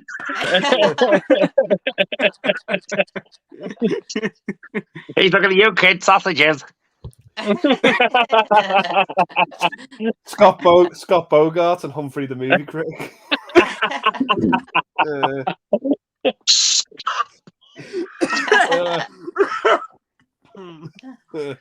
Wow. Uh, We've got Jeff here. Hello, Jeff, mate. Great to see you here. Hey, Jeff, man. Hey, thanks. How are you? Hey, up. Jeff. Yeah. And we've also got Rob Young here. Hello, mate. Great to see you here. Hey, Rob, how are you? I know. And Slipknot fan is here as well. Hello, Hey, man. mate. How are you? Hello. Hey, up. And we've got Gary saying, is there a movie that you've not watched because you was influenced by other people's negative opinions on it? Great question there, definitely Gary. I'm going to go with Cats. And I will probably never ever watch that film, to be honest. What about yourself, Grant? I'm gonna go with The Exorcist 2. But Very wise. Yeah. And also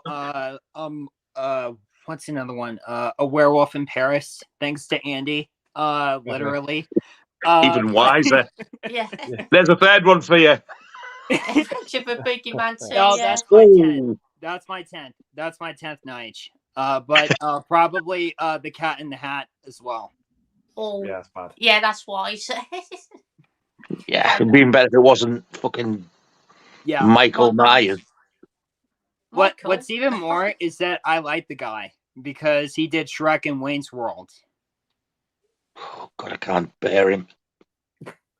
Yeah, no, that's fair enough. Could definitely understand that, Nigel. Yeah, baby. Fuck off, you talentless cunt. You're about as funny as a fucking wasp sting.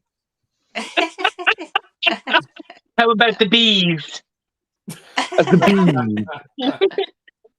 Awesome stuff, Grant. Great answer there, my friend. What about yourself, Jason? I don't let other people's opinions influence what I feel about science. So I might like take a recommendation, for example. Oh, you should check this out. It's pretty decent. Okay, cool. I'll go and check it out. But if there's a film I'm interested in seeing and then someone goes, don't go and see it, it's shit, I'm still probably going to watch it and make my own mind up. So Yeah. I don't really have an answer, really. If I'm honest. No worries, Jason. All good. What about yourself, Keith? Yeah, I normally I'm never influenced. As a matter of fact, I love reading bad reviews on movies. It's probably why I enjoyed The Exorcist Believer as much as I did. It helps. It does help. But I have to admit, the way Andy and Nige speak about Exorcist 2, I don't think I'll ever watch it. Look, there's a reason to why I've never watched it anyway, and I think They've just kind of sealed it for me. Put it that way. Thanks, Keith. Awesome stuff, Keith. Great answer there, my friend. Yeah, What true. about yourself, Nigel? There was one lately, and I thought it was Keith who said it was shit, but it can't be. But somebody said something, and I went, "Oh, you've saved me the trouble, and I won't watch it." They were, "Yeah, like really don't. It's bad." And I can't remember what the hell it was. I know what it is. Do you? Yeah, is it that? It's not that Slumber Party Massacre remake, is it? No, because I like that. Yeah, all right, sorry, right. Sorry. Oh, it's a movie that you actually hate. Sorry, okay. No, I've never seen it, but they said I said, "Oh, I was a bit curious about that," but like, I'll take your word for it. I can't remember what it was now. Was it Children of the Corn? Was it Children of the Corn remake? No, I didn't even know that had been remade. To tell you the truth. Yeah, it's actually terrible. Do not watch it, dude. But like Jason, I have also listened to people who said, "Don't go and see that," and gone and seen it anyway. And I should have listened to them. Night Swim, that was that one. Well, you see, you said that about Night Swim. Now, it stopped me from going to the cinema, but I guarantee you, when it comes out to buy, I'll buy it. I'd try and watch it first, man. No, I'll buy it. I buy it. I never my don't get me wrong, mistakes. there's worse films out there. Mm. It's just so fucking stupid. Yeah. It really is stupid. But in all fairness, your head did turn slightly, because when you told me you were going to it, I remember that night I just turned and I said to you about a haunted swimming pool. And the minute you heard that, you were kind of going, "Uh-oh." Yeah. You didn't realize. I knew it just, going in. Yeah, it's fucking stupid. Yeah. Yeah, I've heard it's quite bad, to be fair, but I wouldn't mind watching it at some point, to be fair. But to answer the question properly, yeah, usually I will, if I want to see it, I'll go and watch it. But I have actually listened to somebody and not watch it. I just can't think for the life of me what the film was, but it was quite recent. No worries, Nigel. All good, my friend. What about yourself, Andy? Yeah, there's one film, but I've kind of been put off by some of the reviews, but some people said it's not too bad. And I wanted to go see it at the cinema. I didn't hear great things about it, so I didn't see it. And then I wanted to buy it. I'm in two minds about it. I might wait till it drops. Exorcist Believer. Oh. Yeah, that's understandable. Can definitely understand that, Andy. Well, the weird thing that I find that you're kind of hesitant about watching it is because you have The Exorcist 2. You know what I mean? You have that. Yeah. You've seen it. And the thing you can always look with when it comes to Exorcist Believer, you might be able to turn and say, "Well, look, it can't be that bad." You know what I mean? So things can only fucking get better. Things can only get better. I don't know, man. I mean, Exorcist 2 is pretty fucking excellent.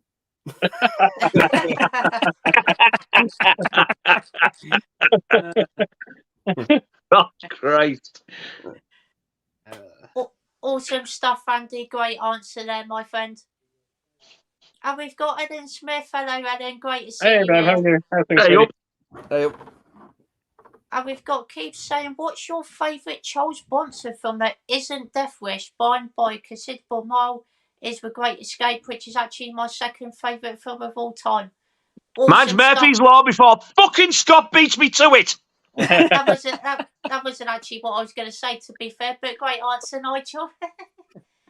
I'm going to go with Once Upon a Time in the West. I thought that was an absolutely incredible Western. Had some great standout scenes in it. Reaction was brilliant, and yeah, it's just such a great, well-written film. Really well acted as well. I had a great time watching that one. What about yourself, Grant? Murphy's War. Yeah, the one with Charles Bronson.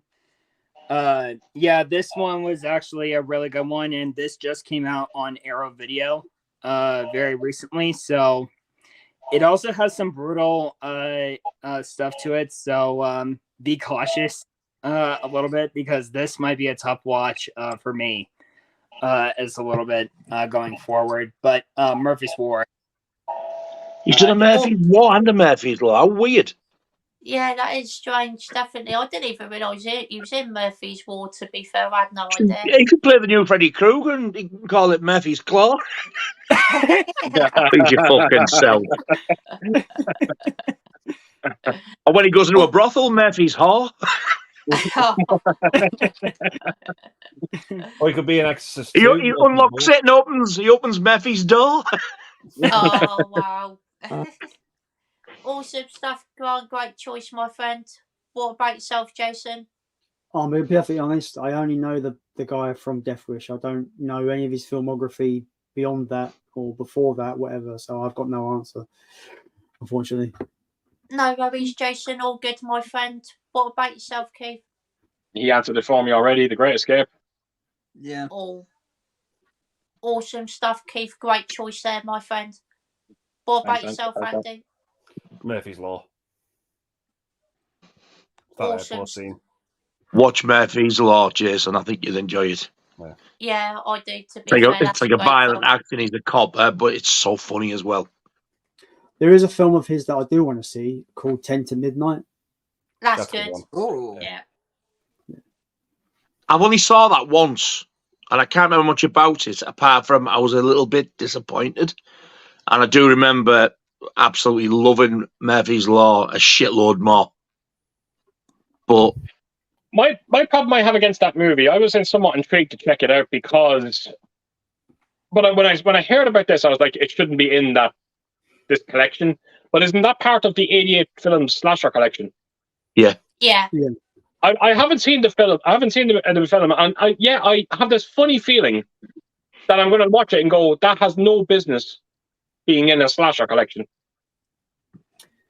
It's funny You know, because I want to see it because I've heard it has that kind of slasher element to it. Hence why I think it's intriguing. It is intriguing, but I just can't see Charles Bronson starring in a movie that's a slasher. I don't remember classing it as a slasher when I watched it, but this was I seen it in the 80s, so it was a long time ago. Yeah, it does have slasher elements to it, quite a few to be fair, but I wouldn't call it a full-on slasher film. I mean, people told me that what's that Stallone one Cobra's got? Says like a slasher. To me, it was about as slasher as the fucking Magic Roundabout. It was just an action film to me. Check out Detox. That's a Stallone movie. That's definitely an out slasher. Wow. Yeah. I need to see that film actually. I've heard You will shit yourself when you see the cast in that movie. Holy fuck. I'm trying to think, as Michael sent me that. He sent me quite a few Stallone ones. Oh, nice. We gotta watch Detox. Yeah, I do. Have you not seen it, Andy? Yeah, I've seen it before, but it's been a long time since I've seen it. Jason's got it down. 88 films put it out last year. Yeah. Oh, nice. Yeah. I've not seen it yet either, but I've got it. Oh, so Tom Berenger. The cast is just ridiculous. Tom Berenger, I think, is in it. What's it called? Robert Patrick is in it. Chris Christopherson. Oh, wow. You know, that's just to name a few. There's a lot more in it. That's incredible. That's a lot of great actors there. But awesome stuff, Andy. Great choice, my friend. And we've got Jeff saying, yay, it's the Friday night game. Thank you, mate. Really appreciate that. Jeff. Thanks, mate. And we've got Carlos here as well. Hello, Carlos, mate. Great to see you here. And Eddie says, after Nigel done some great channel impressions the other week, can you guys each do an impression of Nigel? Well, in all fairness, I already done mine at the start, so I'm good. Awesome stuff, Keith. Grant? Oh, is that what that was supposed to be? All right. Now then, let me sniff those fingers. Good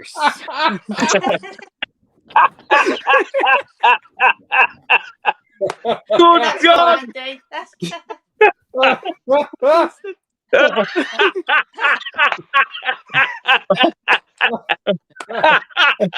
You got him. Here's one of my This is one of my personal favorites from Nigel as well. Alexa, shut the fuck up. Let me sniff those fingers. I can't even do that, Nigel. I give you credit for that. Well, You that were was- nearly responsible there for Andy's death with that fucking snip fingers one. Oh, man. Well, that was a great impression there, Grant, of Nigel.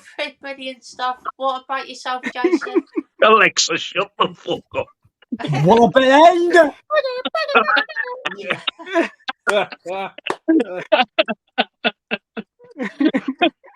Oh, Fuck me. Awesome, Jason. Great impression there, mate. Andy, what about yourself? You've been left to last, look. It'll have to be. Oh, that was a wet one. Did you just actually guff then? No. I heard a. Hey, fucking hell, man. Wow, that was brilliant. Great impressions there, everyone. Top stuff there. And we've got Carlos saying top 3 Denzel Washington Oh, movies and my an underrated. God. Wow, That's impossible. That's impossible. that is so difficult. I'm gonna try though. Remember Titans is definitely one of them. John What? Q, possibly. Really like John Q as well, to be fair. Oh, so good. Fuck, it's tough. Wow. I can't think of another one, but underrated. Possibly Man on Fire. I think that film's quite underrated, to be fair. Really do enjoy that one. What about yourself, Mama Grant? Fire. No, Man on Man on Fire. fire. What? Possibly Mama Fire I'm a fire. and Dada Water Sprinkler. What about yourself, Grant? Let's see. For movie buff, Denzel would be Remember the Titans, Training Day, and I believe the Hurricane. All 3 are very well made films, but at least I could say a Bell End would have a good way on that guy. Just a little bit. Bell End. Yeah. I'm in America, so Bell End is a different word over here. Oh. Awesome. So stuff, also Grant. then the first one is it's a history lesson in future when there is going to be 0 virgins. Remember the Titans. Remember the Titans. Or that nom nom that C word. I'm not Nom supposed nom. to say it. What's happening? Oh, nom nom, that C word. I can't say it because in my movie buff grand page I keep it PG. So I can't say any bad words on my end. What He's the dying, fuck are you Google. doing coming onto this fucking stream for? we fucking questions why fucked did some of up. these streams run out on YouTube? Yeah. Please, the people, Please. please. He's nom-nomming on a see you next Tuesday.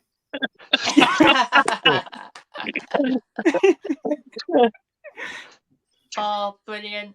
That's Right, actually on great to big the- hairy beaver. What about yourself, Jason?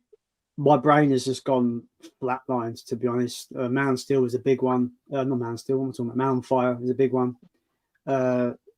Training Day is a good one. I'm just seeing other people's picks because I fucking can't think of anything. Yeah, I don't know. No worries, Jason. All good, my Oh, friend. that's Still good. great choices there, my friend. What about yourself, Keith?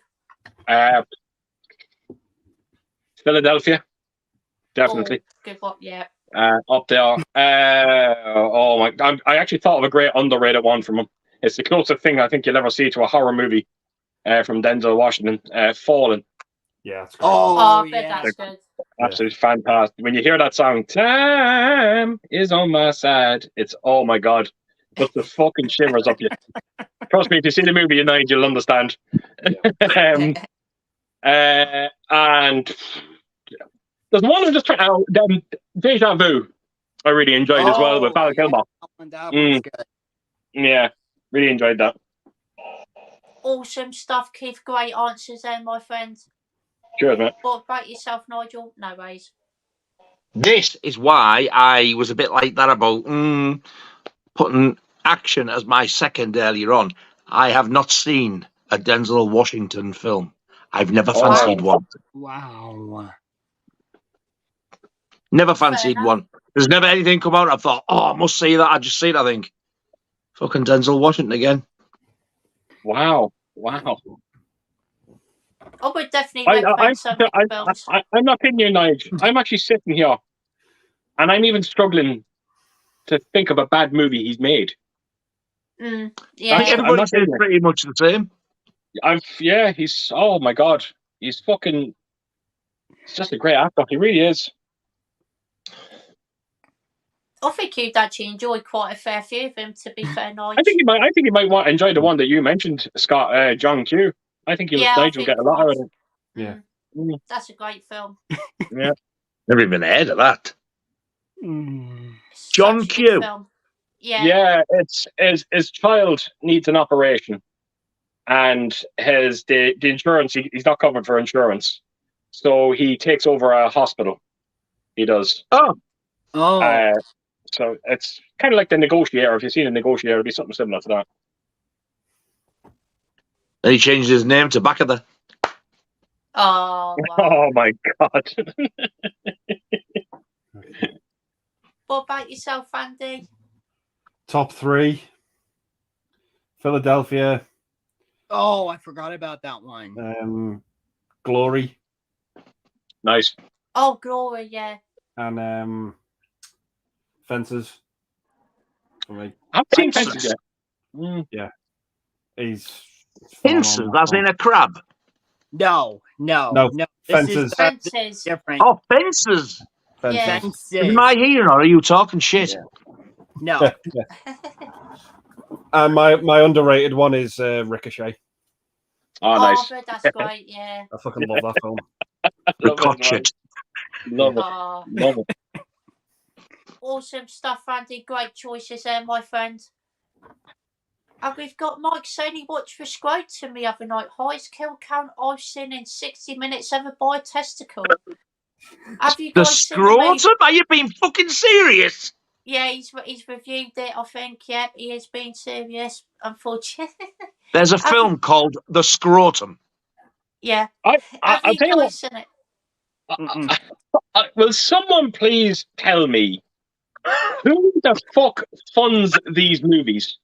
Imagine you going. No, but I think I might be able to answer that one.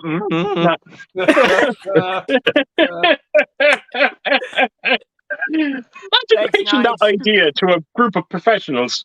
Oh, by the way, I'm looking for around $3 million to make a movie about a killer scrotum. Oh, give him that money. The ball sack. Give that man his cash. Quick. The nut bag. Fuck me. Fucking hell. The Scrotum. A killer fucking bollock. I've heard it all. The dick space. Wow. Yeah, I don't think any of us have seen that one, Mike. No. And we've got Slipknot fans saying, I noticed Andy, Nigel and Keith all have a copy of a Film Vault edition of Jaws. I find it amazing that there's only 4,000 in existence and you each have one. What would you say you love most about it? Keith, would you like to go first? Yeah, artwork. Just the artwork on it. I fucking love the color scheme to it. It's absolutely breathtaking. It's one of my favorite of the Film Vault range. Other than that, everything is basically the same as what you get with the other releases. But again, I had it. Someone actually brought that up. Someone said it to me on my channel there. I think it was around 2-3 days ago. Someone said, come on and said, I don't understand the person that would go out and buy an edition and it was the Film Vault range, funny enough, why you would go out and spend that money on just fancy artwork. And I was like, well, I do. I love looking at it. Well, go and fuck off and spend your own money on what you want to spend it, you thick piece of shit. 100%. Yeah. Oh, I fucking hate people. Yeah. That's why I have everything that's fucking behind me. That has nothing. What you see behind me has absolutely nothing to do with movies. I got them because I like the look of them. I love looking at them. It has absolutely nothing to do with the movies you get with them. Chances are I've had them already. But it is, yeah. Jaws. Go back to Jaws. The artwork on it is just exquisite. Awesome stuff, Keith. Great answer there, my friend. What about yourself, Nigel? It's hard just to pick one thing. I mean, I don't normally like newly commissioned artwork very much, but that is fucking beautiful. Mm-hmm. Yeah. Yeah, it is. This is exactly why when I seen that, I thought, fuck that, I'm paying the extra. I want that lithograph poster. Yeah. And it looks absolutely beautiful.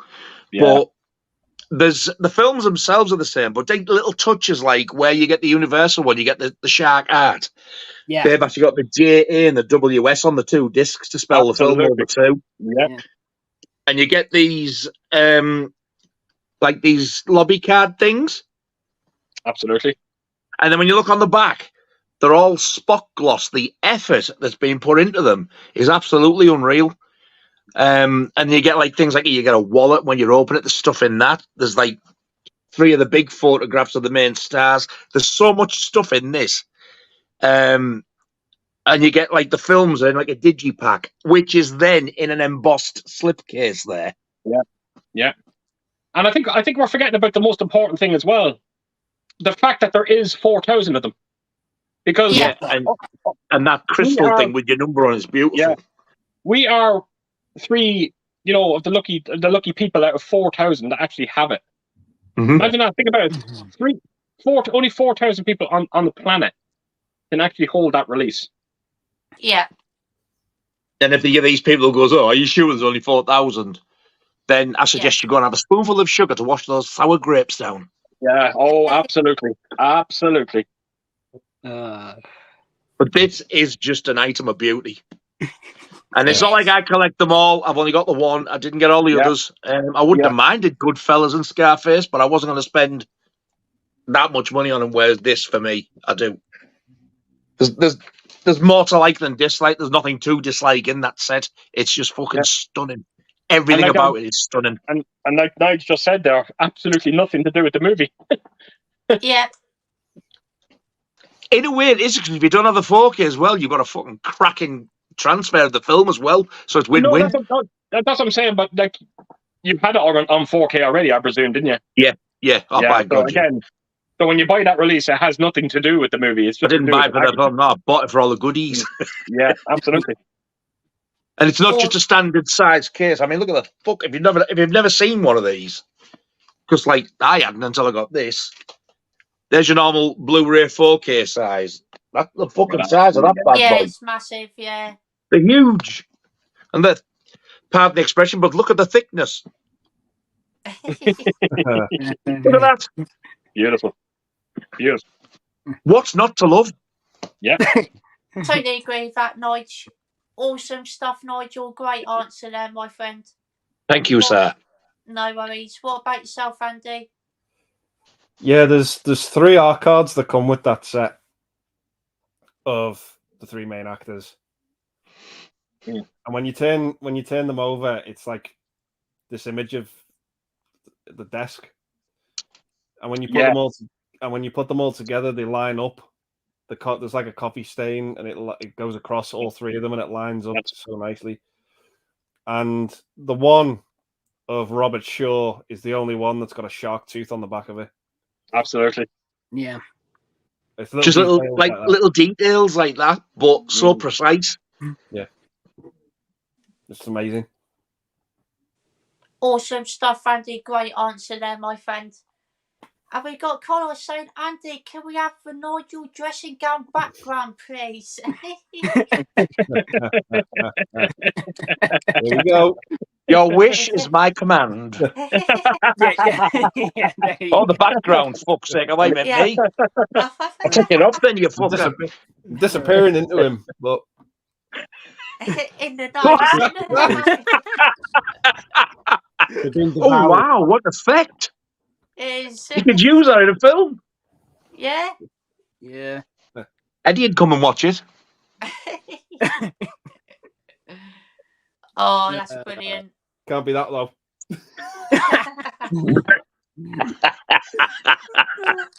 Hey, I don't know, Yeah, it's photo hasn't come on. Yeah. For fuck's sake, it must be my thing. Well, at least I have this. Bastard. Oh, Grant's one, yeah. How come yours work and mine doesn't? I don't know. What's my one? I can't even remember what. Fuck you, StreamYard. Yeah. Yeah, well, mind you, with the fucking big spliff. Yeah, but it's not working. It is for me. I can't say it. Got Jeff saying New York Rippers, excellent. One of my Fulci favourites for sure. Yeah, one of mine as well. Definitely brilliant film. Okay. I think it probably is my favourite Fulci film, actually.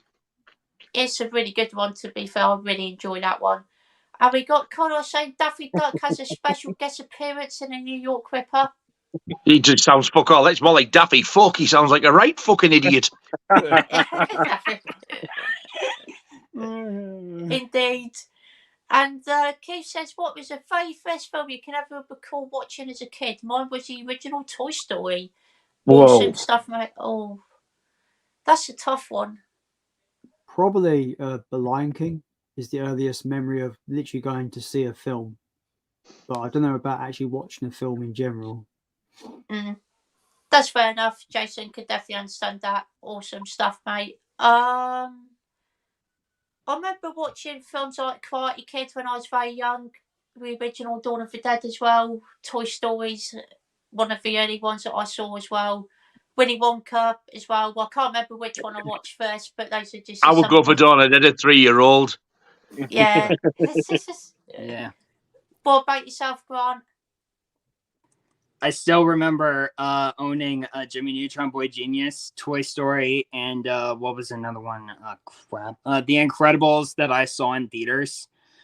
Those three were like absolute gems of the 2000s, and I cannot even wait to revisit them once I get the proper time to watch them. But this is one of them, and I'm very glad that I own this. Jimmy Neutron Boy Genius, by the way, this. Awesome stuff, Grant. Great answer there, my friend. What about yourself, Keith? Look, it's impossible to remember what the first was, but the movie that really pops into my head is probably Salem's Lot.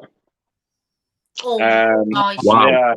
Yeah. I have a lot of memories of seeing that for the first time, more so than any other movie. I'm not surprised. I bet you shit your pants. Oh, are you fucking kidding me?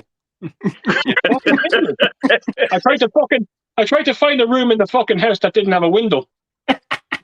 He watched it when he was 4. He got his next night's sleep when he was fucking 24. Yeah, so Salem's Lot. Yeah, I was terrified by it.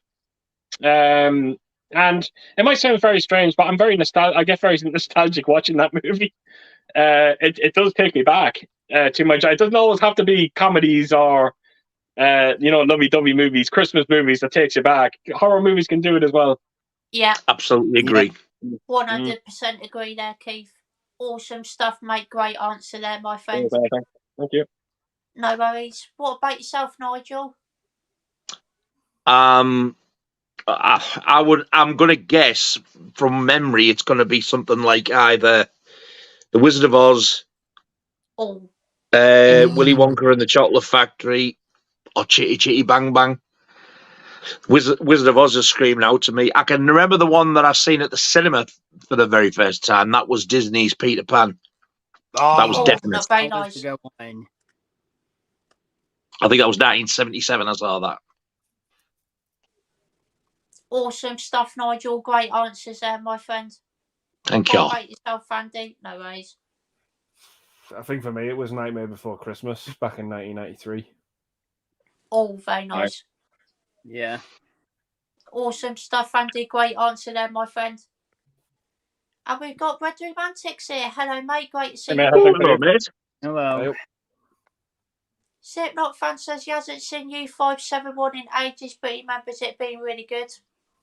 Awesome stuff, mate. It's a great movie. It's a great cast.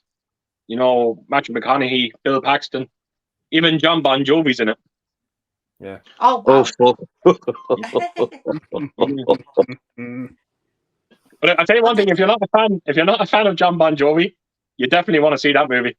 That's okay. a fucking understatement. I can't stand the cunt. You definitely want to see U571 then. Yeah. All right. Yeah, I think it's really good, to be fair. Yeah. Fuck off, you girl. I must admit, there is only one song I Jam do bun like, to be fair. Hovis. I'm actually funny enough. I'm actually putting a video together for that movie. Wow. Awesome. I'm currently working on it. Yeah. Awesome stuff. Keith, hope it does well, my friend. Yeah. Thank God. Yeah. And yeah, but Wanted Dead or Alive's a good song, but his other songs I really can't stand, to be fair. We got Mike say, with David Gordon Green not doing an Exorcist sequel, who do you want to direct the next one? I'm not sure, to be fair. I can't think of anyone off the top of my head, unfortunately. What about yourself, Grant? It's either Jason Blum or Jordan Peele, for me, because both of them are like very hardcore horror directors, and they know what they're going for. So Jason Blum's a producer. Yeah, Jason Blum as producer and Jordan Peele as a director for The Exorcist Deceiver, and watches the entire Exorcist film just to understand what the franchise is going for. Just at least for the example. Series or franchise here in America, Nige. But all the way in, I would have to go with Jordan Peele as a director. Y'all in America need to go and look up the fucking meaning of franchise.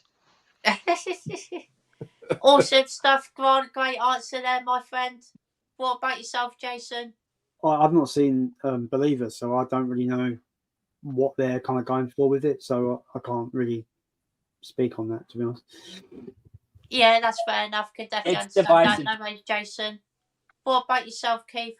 One director should do that. They should get, and it's the fella. The reason why they should get this fella is because he probably made the greatest demonic possession movie since The Exorcist, and it's I think his name is Scott Derrickson. He directed The Exorcism of Emily Rose. He done Sinister, The Black Phone. Wow. He done all those. I think he would be fucking ideal. Awesome stuff, Keith. Great answer there, my friend. Cheers, man. What about yourself, Nigel? I personally would give Keith the job.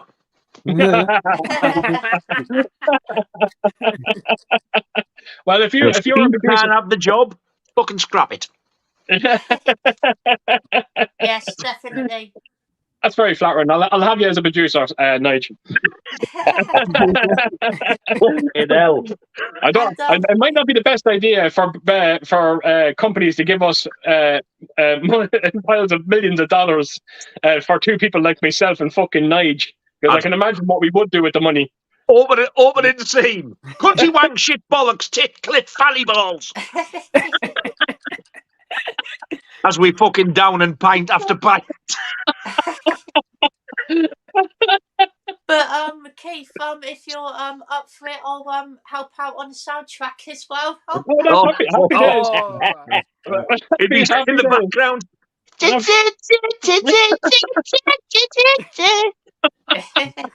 Tubular bell ends. Could you imagine me and fucking Nigel doing working together on a fucking demonic possession movie? It wouldn't get fucking made. We'd probably have fucking priests fucking surrounding a fucking dog at the end of it while he licks the fucking arse of himself.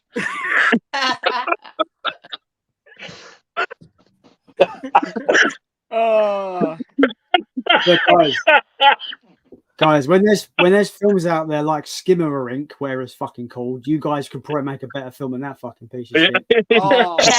Called what? Skimmerink or something. Skimmerink? Yeah, that's what it's called. Yeah, it's literally just a film. That sounds like some weird sexual fucking practice you want somebody to do with your asshole. Skin in my ring. No, it's actually a horror film, Nige. It's a what? It's a horror film, Nige. It's a straight to Shudder. It's straight to Shudder exclusive. It's shots of a house. Oh, with is static. this that thing where the camera goes upside down and all that type of shit? Yes. Yeah. It's shit. It's not good. That's the one. That's the one, Keith. Oh, that's the one that someone told you. That's the one. Well, that's put me off watching. It's just shots of the interior of the house with like. How fucking weird's that he brings that up? That was it. Yeah. Unbelievable. Unbelievable. Awesome stuff, Nigel. Glad you managed to find out. Oh, what thank fuck that's that mystery solved. I'd have got away with it as well if it hadn't been for them fucking pesky kids. Awesome I stuff, Jason. I just thought Pesky little bastards. I just thought the name of the movie as well that me and Nigel were directing it. The Sexorcist. I put it down for the sequel, The Cuntassist. The first box quote would be 9 out of 10 better than Skimmerink. If you've seen Killer Bollocks, you're going to love this. Or whatever the fucking movie was. Whatever it's called. Killer Bollocks. It's better than Let Me Stick Your Fingers. You've seen Scrotum? You've seen nothing yet. The Scrotum. Oh my god. Wow. I want to go and see that at the cinema. I need to. What was Scrotum? Imagine the fucking certificate coming on the screen. This is the certified that the scrotum has been passed at 18 or whatever it is. Wow. Oh wow. It's Oh my god. Titles. What about yourself, Andy? There's only one person I'd like to see do an Exorcist sequel, but sadly he's no longer with us, William Friedkin. Oh, yeah. What about John Borman, who did the second classic? It would have done terribly, Nige. I think I'd rather watch the Scrotum. What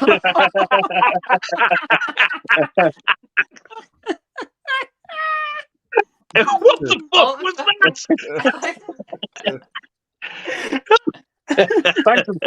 Thankfully, Andy, he had the fucking common sense not to come back. Who that fucking cheetah loose? Like Tarzan's cheetah. Awesome stuff, Andy. Great I do a answer, little bit of a I'm waiting, right? I'm waiting for Scott to go. Thanks, Andy. Awful answer there. Awful answer.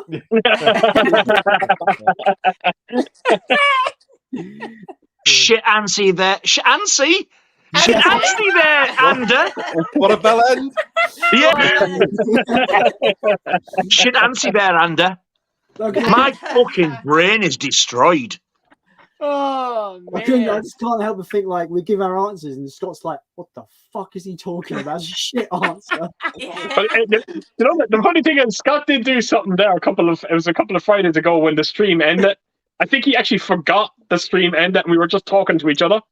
And then Andy kind of said something, and then Scott went, "Oh, that's a great answer, Andy. In all fairness." I was like, I did, had to turn around and say, "Scott, the stream's over."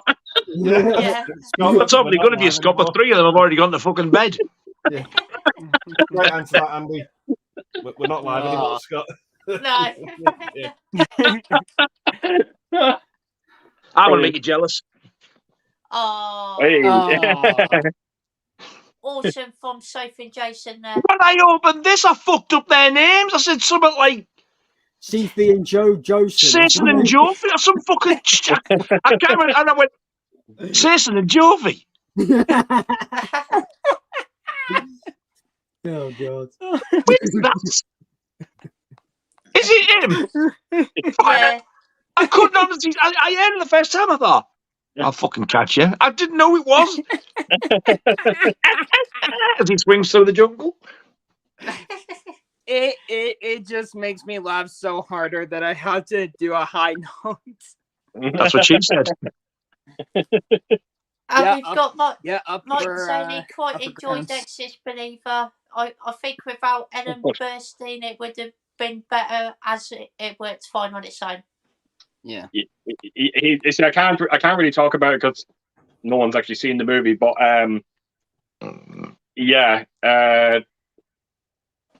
It's a typical thing. It's a typical thing She's when it there comes for the to movies. sake of it. It's they got her in, because they thought her name would bring something to it.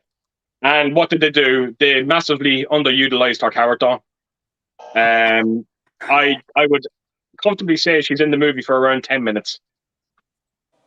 She is, and she added actually nothing to it. But again, Sounds that's not her. Sounds like That's Michael not in her. Halloween Ends. I'm joking because I enjoy that. Yeah, no. This is nothing to do with her. This to do with her. So her performance is actually fine in the movie. It's just getting her there and hoping that the Exorcist fans would come in. I read that she refused it numerous times. They asked her they gave her about 5 offers or whatever to be in the film, and she was like, no, not doing it. And they give her one last offer to donate to charity or something. Like she runs a charity. We'll shot another Oh, wow. Fiddy P in. All right, then I'll do it. That's Fiddy P's. That's nice. That's nice. And I have to admit, for a 91-year-old woman, she done well in it. Never do that to me again, you streamyardy cunt. How old is she? 91. Holy mother of fucking God. Yeah, she's 91. She's like That's I said, it's amazing, just that. it's you know what, I'll tell you one thing. I'm not gonna tell it saying about our character, but our character kind of felt like, you remember Halloween Kills? And we got all those characters back that we seen in the previous Halloween movie, and they were just so underutilized, like Charles Cypher and all that. It's kind of like that's what her character is like. It's like she didn't need to be there. I was happy that she was there, but she doesn't need to be there. I've never forgiven them for not asking the original guy who played Tommy.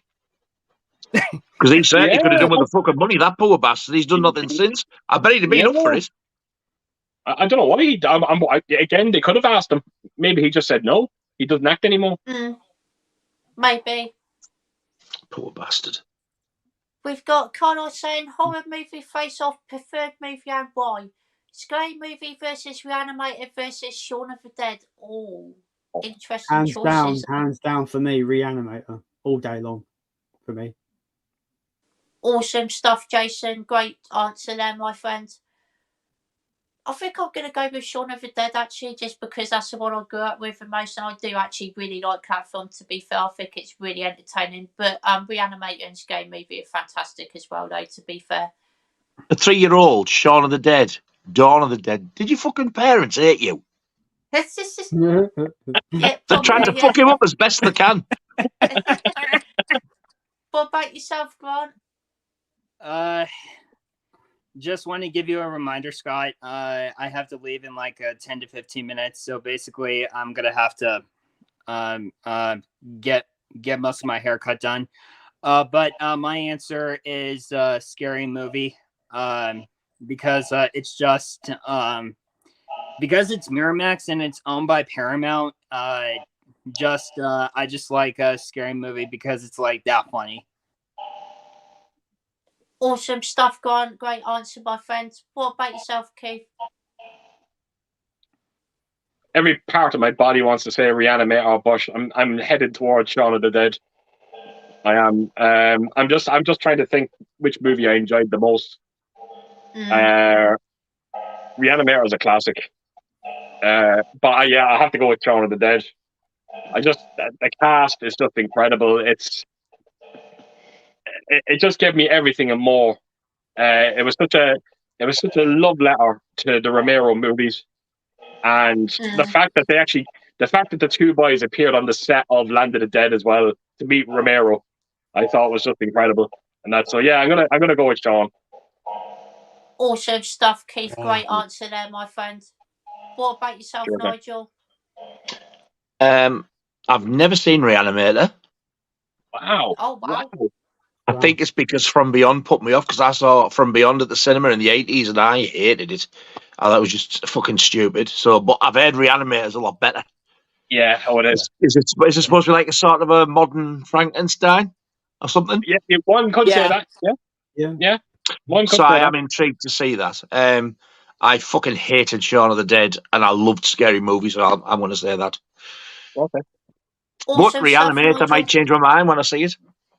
Absolutely. Maybe, yeah, 100%. Great answer there, Nigel, my friend. Thank you, What about sir. yourself, Andy?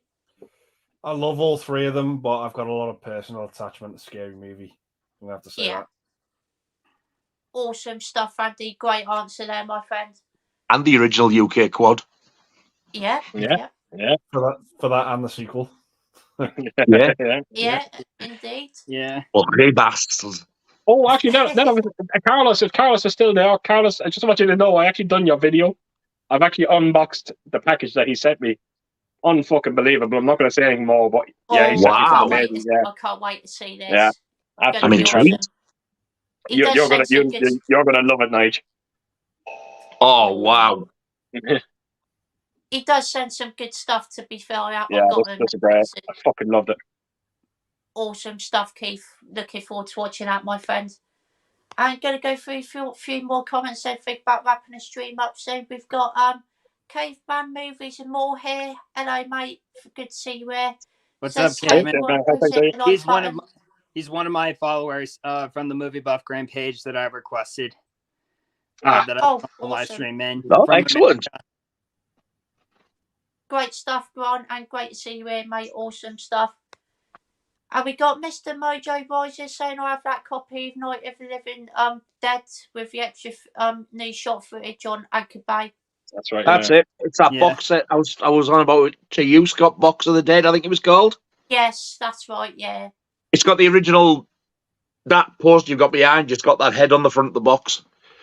Right. Yeah. But it doesn't give you the option to watch the original version of Night. It just gives you this really fucking awful version. I've never seen it on any other release. It's like they must have thought, yeah, that was a bad idea. Let's go back to the original. I think that They might will have mess with these things. That was the first time I watched Night of the Living Dead, that version. Oh, it's bad, isn't it?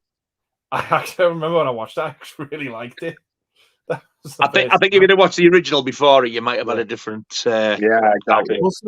What's bad about it? The film new footage on like sort of video camera and inserted it, and it's like was filmed in the early 2000s when Night of the Living Dead was 68. It makes no sense. Doesn't add to the story. They've tried to be clever. Yeah, I was kind of comparing it to that Boogeyman 2, like they did with that. It was just total waste of time. Oh, it's a 20 whatever it is year anniversary, and they just fucked it up. They changed the soundtrack as well. Horrendous. Yeah. I think that. Sorry, Andy. I was going to say there's a bit in it. I think from the new footage I quite like. From what I remember, there's a bit with like a car crash, and everyone in the car dies, and all the bodies get up one at a time out the car. I thought that was. I think I remember that. Yeah. Because I was like, that wasn't in the original, but I remember. Like the car crash, the sick bastard. This is from the Anchor Bay box set. Yeah. Yeah. Because I collect Anchor Bay and I don't have that yet, so I might have to look out for that. Yeah. It's Night, Dawn, and Day, but there's a fourth disc. Is it bonus stuff? Yeah, it's bonus stuff. The bonus disc with all the special features. It's a really nice set to look at, but Jesus, that version is awful. It is DVD only. I have that set. I'm almost certain it's numbered as well. I think there's only a certain amount out there. Yeah, it's good the way they've done it, because like you get that front artwork on the front of like the poster that's behind Scott there, the original Dawn of the Dead. Yeah. And then when you take the digipack out and unopen it, it's like all those blue heads off the original Day of the Dead quad. And all the discs have got that same artwork on, they all match up. Absolutely, yeah. And I think on the other side, isn't it got the Night of the Living Dead artwork quad poster on the back of that? I think it does. Yeah, I think it is. It's a really, really nice set, but Jesus, that version. Does anyone have the Arrow Films DVD box set of the Dead trilogy? No. I think before Arrow Video went Blu-ray, they did a box set trilogy of the Dead. I don't have it. I definitely don't have it. I didn't get it because when that first got advertised, it said it was available on DVD and Blu-ray, and I kept going in HMV. There was never a Blu-ray for it. I think they falsely advertised it by accident. Right. So I never got. I thought, what's the point in buying it again when I've got that one? I've still got that Anchor Bay one. Yeah. But going back to sorry, God, what was I just going to say there? I'm about to head out for my haircut appointment. I just want to say thank you, Scott, for all the live streams that you've done over the past few years. And also, be sure to follow me on Instagram, Letterboxd, and of course on TikTok. I will be on the High Five tomorrow on Thursday nights. So I will see you guys all later. And until then, what about land? I thought he Dear God, Wow. thank you for joining, mate. What a parent! I wasn't expecting that there at the end. No, I wasn't, to be fair. But go back to that Dawn of the Dead thing. I think that was actually the first time I watched Dawn of the Dead was that DVD set you mentioned, Nigel, because I do remember that artwork. And when you mentioned the actual name Box of the Dead the other night, it did ring a bell, and that's the first time I watched Dawn of the Dead. Oh, brilliant. That's awesome. Wonderful. nice. Oh, the relief. It sounds great as well, Nigel. I think you're going to have an absolutely great time watching that. I mean, I know what the difference is. This is completely different to their original release. Their original release is all the goblin stuff. This is all the Yes. other stuff. The It actually is different. only problem with that is there's a massive fucking spoiler on the front. No, yeah, there really is. True. Yeah, There there is a really bit. Yeah. I think they've done that assuming it's like everybody who loves the films just to be buying it. Well, Yeah. that's actually a fair comment as well. Yeah. Like, who the fuck would buy that hasn't seen the movie? Yeah. Yeah, true. There's old Tom Savini there as well. Yeah, that's I great. love that scene. I've not opened it yet. It's still sealed, but I'm going to open it. I actually didn't do an unboxing. I couldn't be arsed. I just wanted to open the fucker. Oh, Yes, fair enough. Tom Savini has a cameo in Land of the Dead as well, doesn't he? He's like a zombie biker. Yeah, small Yes, cameo. he is, yeah. Yeah, the big In machete. what? Yeah. Yeah. Dawn of the Dead. Land.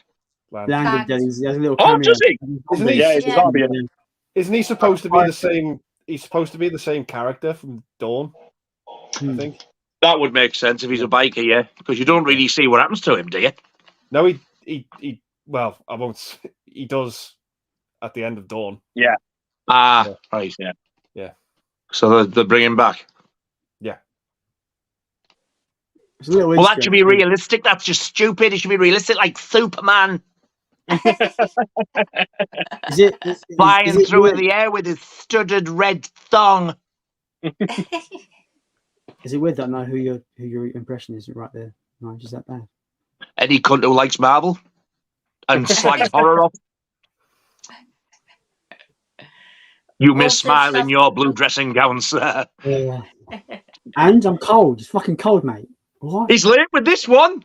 Fucking He is, yeah. dickhead. And he's got collar saying only tuned in from Only another tuned because in. if I've got the impressions on no more now. Oh, awesome. And he says, so your best Rocky impression. Oh, God. Oh, shit.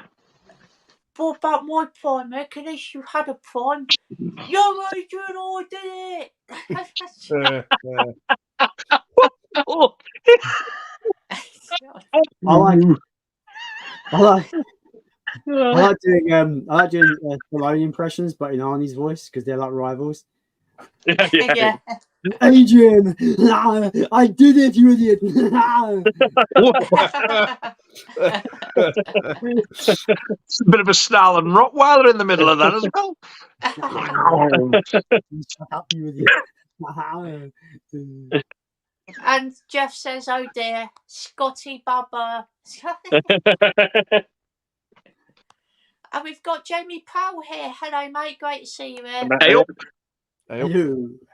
Got Jeff saying he ordered Fight for Your Life as well after Nigel recommended it. Hopefully you should get it soon. Awesome stuff, mate. I think you're going to really enjoy it. Everyone's buying out now, mate. You've caused. I bet fucking Blue Underground sell out now and they go, sorry, it's deleted. Yeah. And we've got Matt Chat saying, "Hey lads, I Paul as Hello, well. thanks. Hello, mate. Great to see you here. Stuck in France here. It's I've gone on holiday, Bob, a stay kind of situation. Sorry. I tripped over and landed on that fucking aeroplane. I was going to say, did he go out with a few drinks for a few friends and They just woke up in France. Fucking hell. Have we got Slipknot fans saying also you would like to add the iconic skull symbol on Dolph Lundgren's shirt, which was absent in a Punisher 1989? That's right. I've not You're seen the it. Lord. Like that. It's good, that one. Yeah. You thought Dolph had walked in there. You're the Lord. That was actually really good. Yeah. But yeah, I've never actually seen that film before, to be fair, but I've heard it's Right. actually really good. Good. Yeah, it's good. Awesome stuff. Have you seen it, Jason? I know I've got it, and I've got it on Anchor Bay, but I haven't watched it yet. No worries. Andy? I haven't seen the Dolph Lundgren one. I've only seen the Thomas Jane one. No worries, Andy. Nigel? No. No worries. And we've got Sophie as well. Hello, Sophie. Great to see you in How long the have you chat. posted? How long ago was it? You're in the same fucking room as one of us. How long ago? Indeed, yeah. Have we got Stephen Moles here? Hello, mate. Great to see you here. Anyway, Says, Hello, mate. hi, guys. I have a question for Nigel. Do any of you have any of the maiden figures by NECA? There is 5 of Eddie, Aces High, Peace of Mind, The Trooper, Number Beast, and Paraslave. Unfortunately, no, I don't have any of the NECA ones. The only maiden figures I've got really are the Funko Pops. I even missed out on the McFarlane ones because that Killers one was mint. But that's all I've got really. Some of the Funko Pops, most of the Funko Pops. Awesome stuff, Nigel. Great answer, my friend. And we've got Jackson from Horse 2 Cinema here. Hello, mate. Great to see you here. Hey, up, mate. Saying, how's it going, lads? Just watched Sympathy for Mr. Vengeance. What a film. Absolutely brutal, but also hilarious sometimes. Maybe my favourite Park Chan-wook film. Awesome stuff, mate. Really glad you enjoyed it. I haven't seen it before, but I've heard amazing things about it, so definitely want to check it out at some point. What about yourself, Jason? I haven't seen it, but it is in the Arrow video box set along with I think what's Lady Oh boy. Vengeance. Oh boy, yeah. So No I've seen worries, Oh Jason. boy. I've not seen the others. So yeah, not seen it. No worries, Jason. All good, my friend. What about yourself, Andy? It's been a while since I've seen it, but I did remember enjoying it. Awesome stuff, Andy. Glad you enjoyed it, my friend. What about yourself, Keith? no, never seen it. No worries, Keith. All good, my friend. Thank What you. about yourself, Nigel?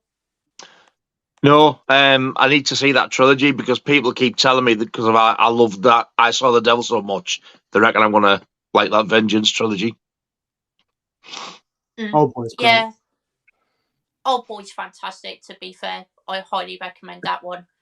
Wouldn't mind watching the other two, though, as well, to be fair. Awesome stuff, Nigel. Great answer, my friend. Thank you, And sir. that's the final comment of tonight. We've got Del Boy here. Hello, mate. Great to see you. Del Wellis in Latin. Indeed. He says, hi all, hope you're all well and have a great stream. Question, what's the greatest horror film between the year 2000 and 2020? And the greatest horror director, but also explain why for your choice. Oh, That's what I was going to say. greatest horror film of 2000 to 2020. For me, it's Malignant. It's in my Awesome top 5 stuff. of all time. Literally in my top 5 of all time. Like, I love that film. It's a love letter to like most of the eras of horror, in my opinion. It's a nod to the Italian horror, to giallo stuff. It's fucking. I love that film. I love it to pieces. Awesome stuff, Jason. Great answer, my friend. I might go with Saw off the top of my head. I think that's a really great horror film, to be fair. Really, really enjoy that one. Horror director, that's a tough one. Does that also have to be 2000 to 2020 as well, I assume? I'm guessing by the question. That's how I read it. Yeah. I'm not too sure, to be fair. Can't think of one, unfortunately. What about yourself, Andy? The one movie that freaked me out in that time period was probably Hereditary. Oh, yes, that's a good one. The end of that movie creeped me the fuck out. But if I'm going for director, I probably might have to say James Wan.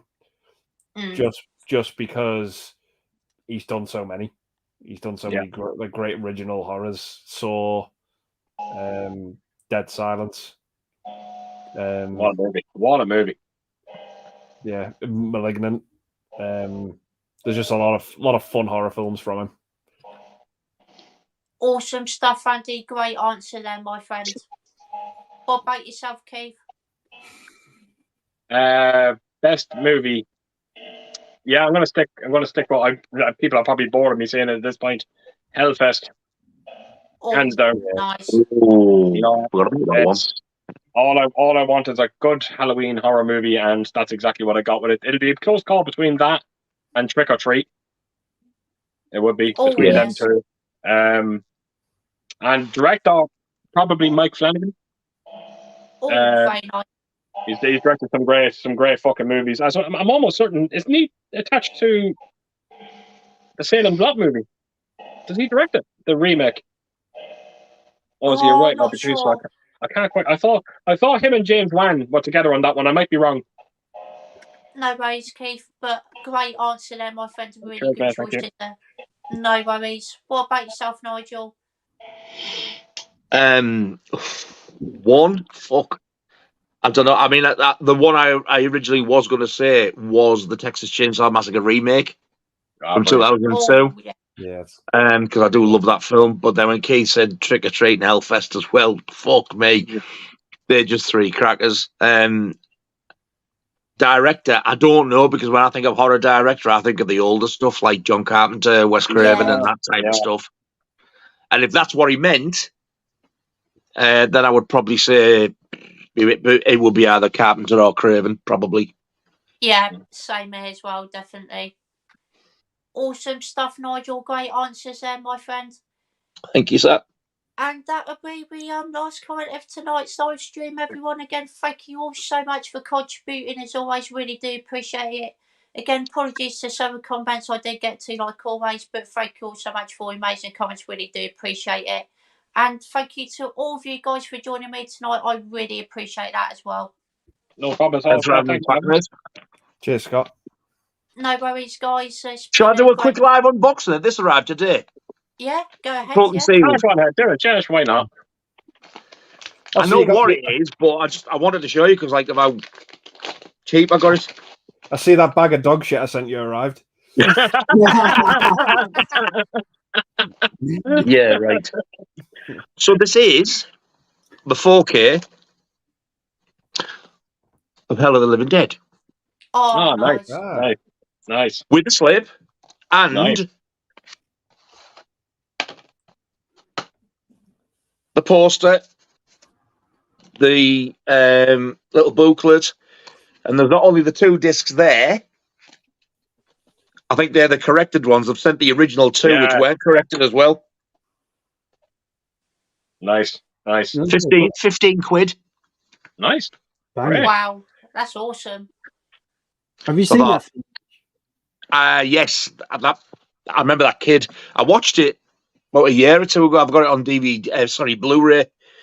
I actually really enjoyed it. I think that is more entertaining probably than Zombie. It's not as slow, but it's just so bad in parts. It's funny.